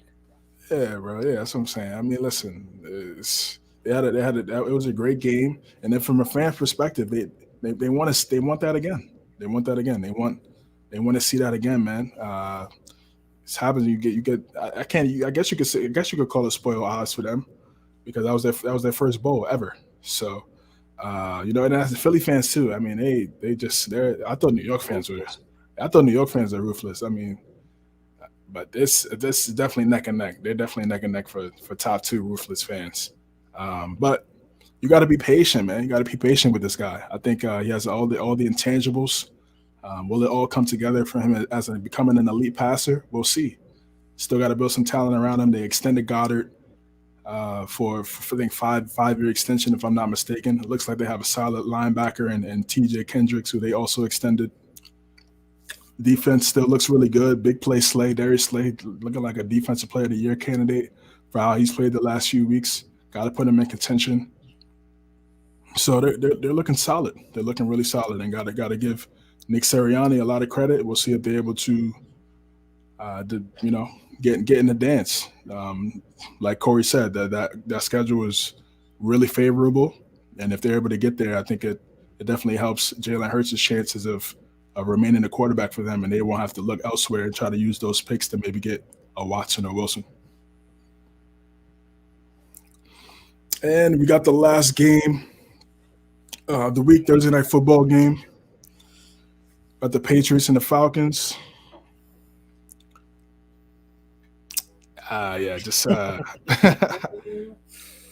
This is shut down. I ain't gonna lie, it was close a little early. You know what I'm saying? Yeah. Mac had the nice drive, nice pass to Aguilar. I was like, all right, I like the way the offense is looking. I'll say this, right? I think Dan Pease called a great game defensively. It was blitzing Mac. He was getting out of. He was definitely shaky in the pocket a little bit. Wasn't able to get some timely throws that we're accustomed to, especially from what we saw last week against Cleveland. He was definitely blitzing them, showing us some different type of looks. I think he did a great job. Just offensively for the Falcons, I didn't see it. New England was extremely dominant on all 3 levels, stopping the run. Stopping them on 4th and 1, that was a big time play. It's like everybody had an interception. Me and Connie had an interception on the quarterbacks on the quarterbacks last week. Atlanta quarterbacks, man. It was easy pickings, man. It was Thanksgiving, man. It was Thanksgiving for that for those QBs, showing a lot of love to the New England defenders. Kyle Van Noy gets a pick six. Matt Ryan, I mean, I don't know. I don't know. For me, I He's feel like out of there. he has to request a trade. You can't. I mean, he's 36, 37, if I'm not mistaken. Might be one or the other. You can't have a rebuild at that age, bro. I understand being loyal, and I'm sure he loves Atlanta. It's a great place, but rebuilding is yeah. I saw that comment so much in the Patriots on the Patriots post after the game. It's wild. It's wild how those things work out, man. And you know that there was a solar eclipse that was 3 hours and 28 minutes. It's somebody. There's somebody up there, man. I don't know what you believe in, but there's somebody up there. You feel me? So it's a crazy game. It's a crazy game. Crazy game for the defense, just dominant on a short week after a big time win against Cleveland, and they did their thing. The offense, like I said, the offense was a little stagnant to my liking, but I do give Dan Pease a lot of credit. Against Tennessee, they're going to have to respond and really show out because, like Corey said, it's definitely going to be a chess match between Vrabel and Belichick. Yeah, our boys 25-0. I'm still trying not to get too high, CJ. I am. Because, listen, I know we're in first place. But I said it about the Bills. I'll say it about us, too. We've only beaten first and second year either quarterbacks or coaches this year. And we got Bill. So he ain't seen nothing in this NFL world there ain't nothing you can throw at him that he hasn't seen yet. So this is what he does. Now we're getting into this stretch where, you get Josh Allen, experienced, along with McDermott, who's experienced. You get, Frank Reich over there in the with the Colts, with Carson Wentz, some experience. You get Ryan Tannehill and Mike Vrabel experience. So this is a big moment for the kids. But listen, all I can do is speak on this week. And that was the first time the Falcons been shut out since 1988. That's all I'm saying. Sheesh. So it's the first time they've been shut out in their own stadium, I should say, since 1988. That was a year before they drafted Deion. That's a long time, man. It's a long time. Ryan was probably in high school. Man, he was doing something, man. Not playing football. Maybe playing football. Maybe, I don't know. But yeah, like you said, I'm to me even killed with this team. I like what I see right now. The defense is playing great on all three phases. But until I see these last 4 games, I really can't really. I mean, it means nothing. Yes, we're number 1 in the AFC East. Doesn't mean anything to me, man. I haven't played Buffalo twice. I know Buffalo lost to the Colts, but that's not us, so it doesn't really matter. And until we do that, at least get one of those wins. Right now, I'm happy with 2-2. On paper, you could say those games look pretty favorable. Just off of last week and how all 3 of those teams, outside of the Colts, how looking at how those teams played, looks like the Colts. People would probably say the Colts is probably tougher matchup for us because of what they do up front. I think that is going to be a great matchup from an offensive line versus defensive line standpoint. That's going to be a complete chess match. I can't wait to watch that. So yeah, this is going to be a big test. These last 4 games, well, these next 4 games for New England. We'll see where they're at. I trust Bill. I'm a ride with Bill always, and Max going to have to improve. He's going to have to improve, get better. Hopefully, he took this bye week, watching a lot of film, and he's going to have to get right, bro. It's about to get real. It's not Alabama. No, sir. We're talking about the big leagues right now. So we're gonna find. My computer being mad slow right now. I'm not liking how this is looking. I don't know if that's showing up on the screen right now, but we lagging a little bit here. I don't know how I feel about this. Oh, come on, bro. This won't even load right now. No, CJ, you might have to hold it down. Hold it down. All right, let me see. I have to hold it down. We getting a little laggy over here at the Conover crib. Oh, look at this. Oh, it shows the teams on box. At least the Braves won it all. Yeah, bro. That's they're definitely. You got it. You got it right. It's like on my screen, it's still lagging. So like, it's weird that it's showing up, but Yeah, I because will I see see what I it, can but do here. All right, let's see. See if I can zoom in nice and slowly. See what happens. Oh, hello. you're good to go. I don't know. Hold on. Let's do this nice and slow so I don't mess nothing up. You know what? This is as good as we're gonna get because Hey, it's that's it's a cool with little me. lag. We can see All it. We right, can see it. See the perfect. fans can see. Again, yeah, appreciate you guys watching. Again, like and subscribe if you're on YouTube. If you're on Facebook, make sure you like the video, share. Again, we go live every Tuesday at 9 p.m. Eastern Time. Also on Trying to have Colorcast. Colorcast, yes, Yes, sir. sir. Yes, sir. On Colorcast as well. Looking like something in the works with them.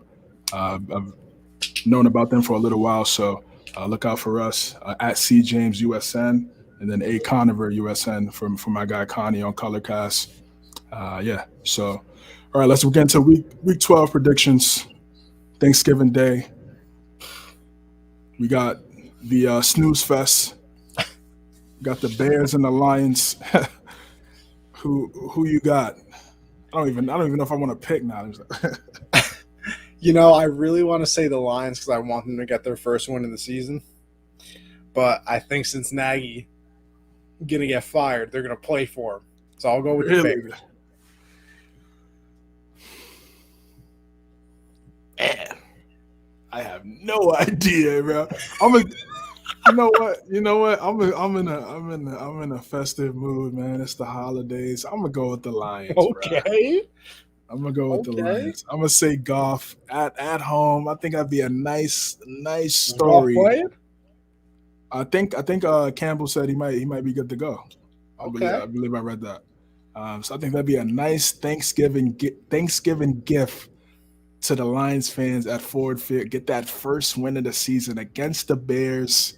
I see that happening. All right, we I got like that. Vegas and Dallas. Who you rolling with? I'm going with the Cowboys. Too much going on in Raiderland. Yes, sir. I'm going with Dallas as well. Saints and the Bills. Bills traveling to New Orleans. New Orleans. Uh, Give me the Bills. I think they bounce back. You know, a good team gets blown out, and then they got to play the next week. I think that they make some adjustments. They wake up a little bit here. Give me the Bills. Okay, and then we got the Buccaneers versus the Colts. Good. Who are you picking?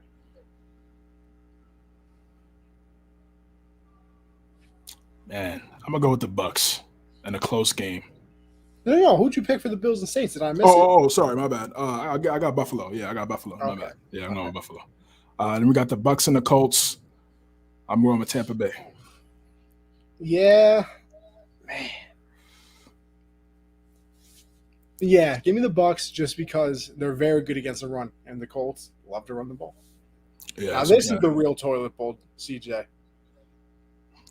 I got Tyrod and them boys, man. Stopping the Jets. Give me the Texans over the Jets. I mean, nobody should watch this game. This is what you put on like prisons or something to rehabilitate people. Rehabilitate them? I wouldn't throw that game on. Well, no, because you make them suffer so much that they have to act good to get to play to get to watch the Oh, to good. see a better game, right? Okay, I Yeah, see you it. feel I me? see it. All right, I see what you're saying. Okay, we got NFC East showdown. Eagles and the Giants. I'm rolling with Philly, bro. It's really, like I said, I don't see Freddie Kitchens call it a master class of an offensive scheme on Sunday. I Yeah, don't see it. you I know could be what? wrong, but I just don't see it. I'm actually going with the Giants. Just Wow. because these games are always close. Divisional games, especially in the NFC Oh East, are yeah. always close. Yep. No matter what, you can throw the records out usually. Like Giants, Cowboys, you can usually throw the record out. And then like Eagles, Giants, you can usually throw it out as well. So I'm going to go with the Giants. And probably I lean more towards them just because the game is at home. Fair. Very fair. Got Connie here. Yo.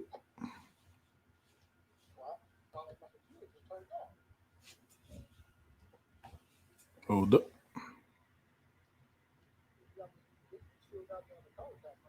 Yeah, I still got you on the cast. Can't hear you on the stream rod though.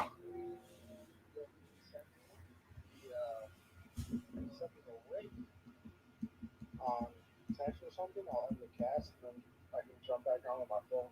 All right, cool.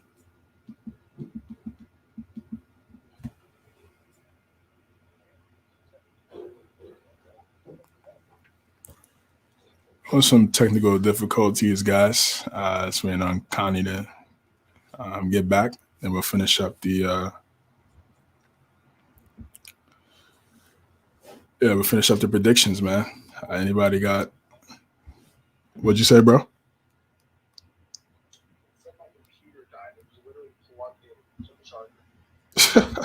That's crazy.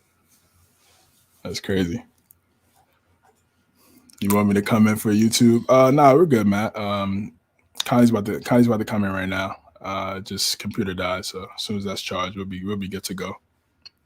But yeah, a lot of good games. A lot of good games this week. Last week was really good.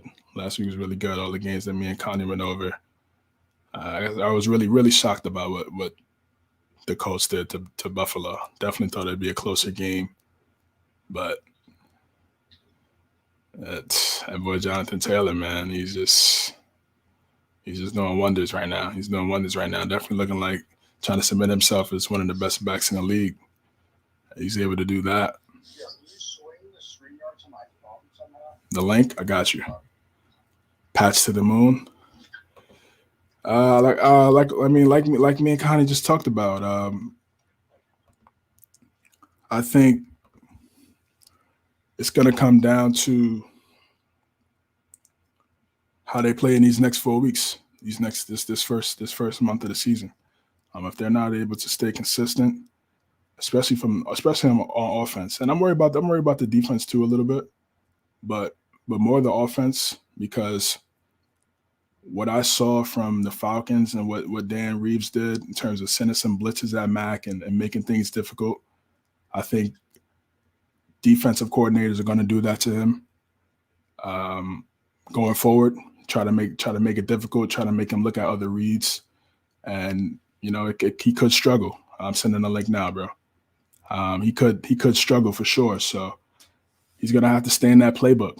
Got to stay in that playbook. I think as long as we commit to the run, I think the offensive line has been playing really solid, and it's going to be a battle.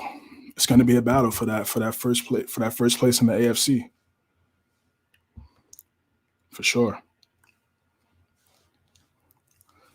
All right, yeah, we should. All right, cool. All right, guys. Yeah, Connie's going to be right back.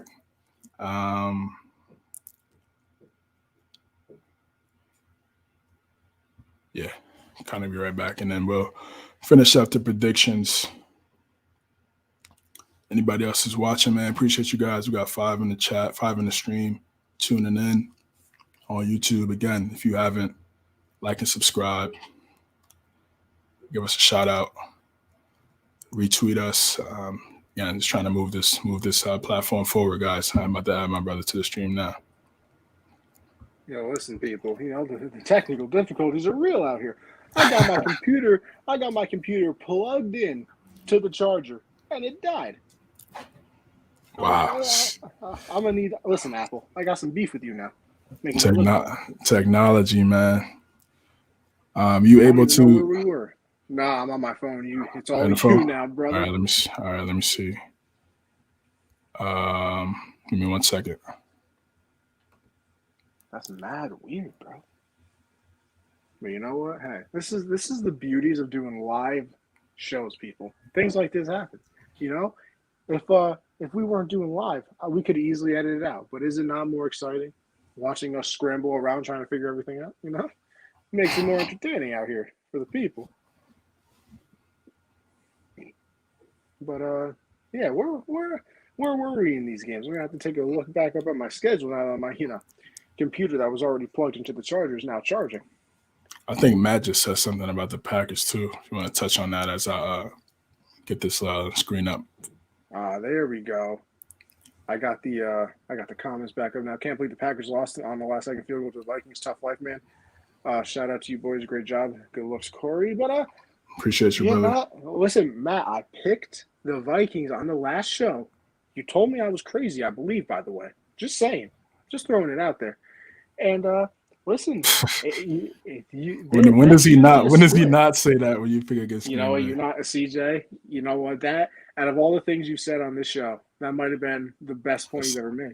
It's top one. That's one of the best points you've ever made. Crying. But yeah, it's divisional games are very weird. Like they really are.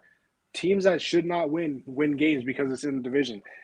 And I mean, it's hard when you're in a divisional game because you see each other so often. Like what the other team is usually going to do. The plays that they're running. What their defensive style is. The only way that really changes is when there's a new coach, and even then you still know the personnel on the other team, so you can scheme against them. You know what a quarterback does well and what he doesn't do well. You see them more than ever. That's the only teams you're playing twice a year. Everybody else gets to look at you once. So divisional games in the NFL, that's why a lot of them just don't go the way that they're supposed to. I mean, the Dolphins beat the Patriots this year. We got because the Titans and Texans same division, right? I'm not bugging. Yes, AFC South. Yeah, that's the same division right there as well. It's just a weird situation that goes on. It really is. How we doing, CJ? Yeah, I'm about to share right now. Lit. It's okay, man. We still Listen, man, everybody's a little bit of a homer. Us Patriot fans going crazy. We're first place by half a game. But hey, first place is first place. You feel me? Oh yeah. By the way, CJ, I'm a little upset. My brother is going to the Patriot Bills game Monday night football, whatever one that is, in Buffalo. I'm a little salty about that. It might be an anniversary present, but still, I couldn't have got invited. Let me get back to Let's get back to the schedule.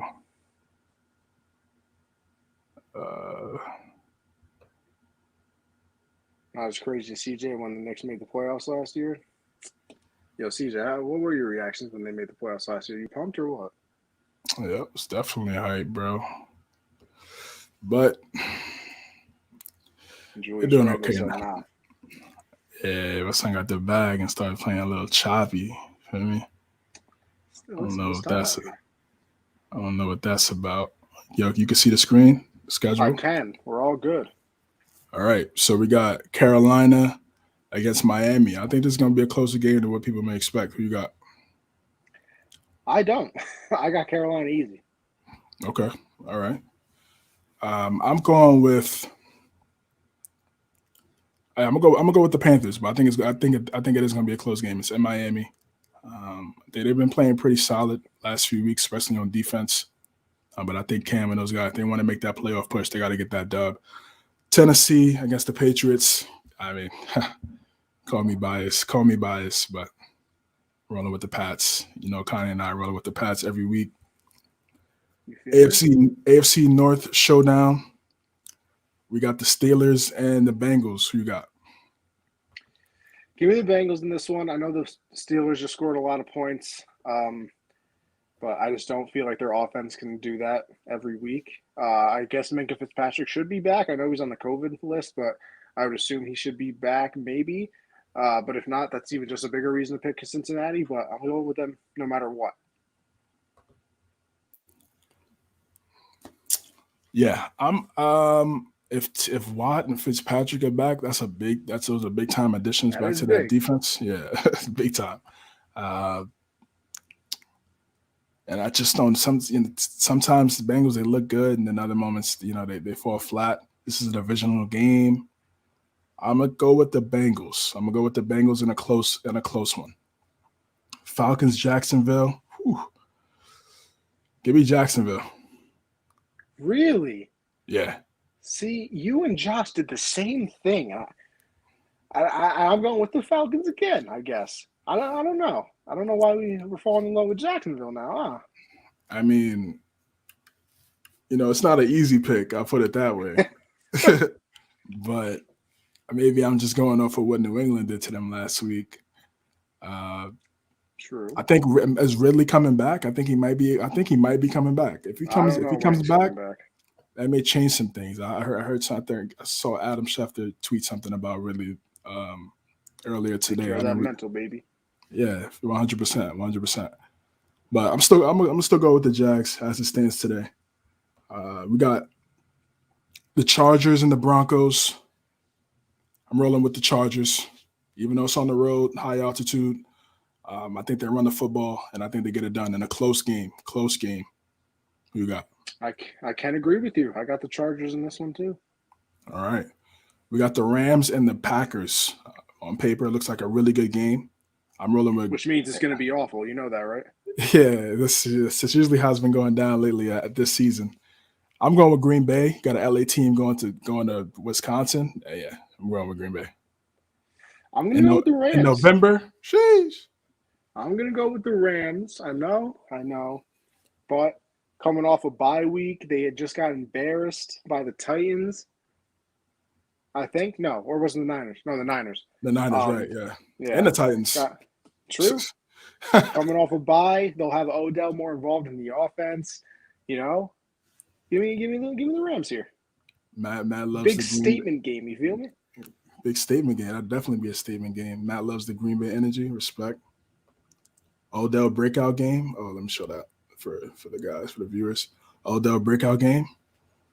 Last time he was in Lambeau, didn't work out so well. I know the boat picture. I know that was a few years ago, but it would be nice to see him. It would be nice to see him have a big game. He really hasn't had one of those big time games in a while. You know that 7 years ago was the catch today, I believe. It's like a blur, bro. It's like a blur. I remember when it happened. I was watching that game. Me too. It's crazy. Time flies. Time flies, bro. For real. All right, we got the game. This is one of the highly anticipated games of the week. Minnesota versus the 49ers. Who you got? I'm going to go with the 49ers. Game is at home. They're hot right now. Deebo Samuel, big game. As long as Jimmy G doesn't mess it up, we should be all right. All right. Let's see if Corey says something about the Rams Packers. Only played 15 snaps last week, full week of prep. Yeah, that's a good point. OBJ had Butterfingers last time. Listen, he still had ocean water on his hands, Both points are true. Both points are true by Corey and Matt.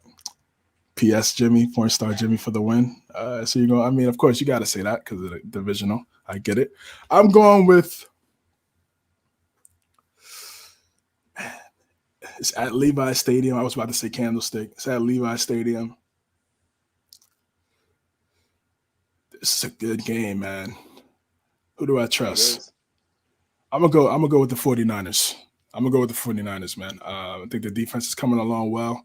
I think they run that football and are dominant at the point of attack. I'm going with the Niners. I think Deebo has a good game. Then we got the Sunday night football game. Ooh. Browns, Ravens. Last year, the Monday night football game against the Browns and the Ravens was an all-timer for sure. The Lamar mystery, leaving the game, mystery gate, coming back. Paul Pierce. Yeah, on his Paul Pierce coming back, dropping tuds. I believe that game went into overtime, if I'm not mistaken. Big game, new year. Who you got? I'm going to go with the Ravens. It's going to be a close game. I would give the Browns a better chance if Baker was healthy, but the man is playing with, he looks like the operation board right now. You got to pull out the knee bone. You got to pull out the mucus from the stomach, all that. So I'll give it to the Ravens. To the Ravens? Lamar had to take a shit last game. Nah, yeah, he probably had the bubble guts for sure. No cap. I'm going with the Ravens as well. Just Baker just decimated, man. Decimated with injuries. This is going to be smash mouth football. A lot of. It could be an ugly game. I could definitely see it being a low scoring game for sure. But I'm going with Baltimore. And then we got the Monday night football game: Seahawks versus the Washington football team. Taylor Heineke versus Russ. Monday night. Who you going with? Listen, if Russ loses this game and the Seahawks lose this game, we got bigger problems in the world. So I'll take the Seahawks. Take the Seahawks. I'm gonna go Seattle, man. This is my last chance going with Seattle, man. Last chance, for real. I've been picking them a lot and been falling short, but I'm gonna go with Seattle in this one. All right, that's all we got. I'm doing the upset. What a terrible Monday night! Oh, let me show you. Let me show you these games. Yeah, I forget this. This is what Connie does, guys. What a terrible Monday night. I got faith CJ gonna hold it down. Yeah, of course, always. I'm doing the upset. Oh, you going with the upset? Okay. Yeah, it's very possible. Very possible. Taylor Heineke out here, goated. I mean, he played well last week, so we'll see what he does on Monday night at home at FedEx. All right, man. That wraps it up for the show, episode 53. Appreciate you guys listening. Appreciate you guys tuning in, watching from wherever platform you're watching from: YouTube, Facebook, Twitter, Colorcast. We were on there for over 2 hours. Appreciate the support. I was looking at the app a little bit, saw a lot of interactions. So everybody that showed love, really appreciate that.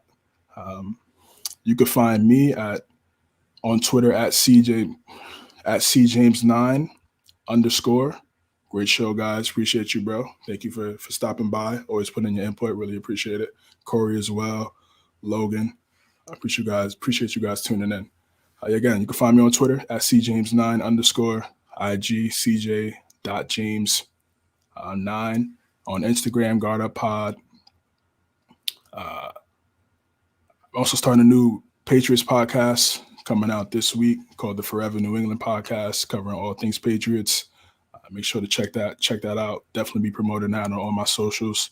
So be on the lookout for that. Playmaker. I try, man. I try. Happy Thanksgiving. Happy Thanksgiving, brother. Happy Thanksgiving, my guy. Yes, sir. Happy Thanksgiving to everybody. Connie, where can they find you, man? Yes, sir. For me, Anthony Conover _ over there on Twitter. That's, where I put out all my thoughts. You can follow me for my other show, Generational Sports, at Gen Z Sports over there on Twitter as well. Generational Sports is Monday, 7 Eastern. Me and my boy Josh do that every week. Make sure you go check that out. Like, review the podcast, everything like that. Had a nice episode this week. Got a nice little heated Cam debate. Oh, we're a little Skip Shannon action. Well, it got. I'm not gonna lie, it got kind of heated. It got kind of heated. So you gotta go check that out. I have to watch that back. Okay. So make sure you guys go check that out. Obviously, me and CJ are giving you a hard count every Tuesday at 9 Eastern. 2 hours, 37 minutes at this very moment. So we appreciate everybody sticking around. For real. We trying our best out here to, make the content as entertaining as it possibly can be. I apologize for the technical difficulties in the show. I don't even know. I still don't know what happened. I don't understand. But Matt said he witnessed it. That is true. Whoa, nah, I'm gonna have to check that out, son. A little negativity. It was fun. It was fun. I like it. I was feeling a little frisky that day. You know what I mean? And then Thursday, I do backstop banter with me and Michael. Obviously, this Thursday, we got this, Thanksgiving holiday thing. So no banter on Thursday, but the week after that, we will have the cameraman for Zach Hampel on. The guy who goes to all the different stadiums and catches the home run balls, and you see him all over. Instagram, Twitter, all that. We'll have his cameraman on, asking him some questions about his whole experience and everything of that nature. So make sure you check us out over there as well. And CJ, we're out of here whenever you decide we're out of here. Again, guys, make sure to subscribe on the YouTube channel, Unwrapped Sports Network. Like and subscribe for the videos. Hit that notification bell when we go live. For the listeners as well, when you get a chance, You go on YouTube, go on Twitter as well. Make sure to follow us at all of our socials, like we just alluded to at the end of this stream. And we will catch you guys next week. You guys have a happy holiday, happy Thanksgiving. Yes, happy Thanksgiving, everybody. Hope everybody eats well, eat a lot of food, man. And yeah, if you're watching that Lions Bears game, praying for you guys, man.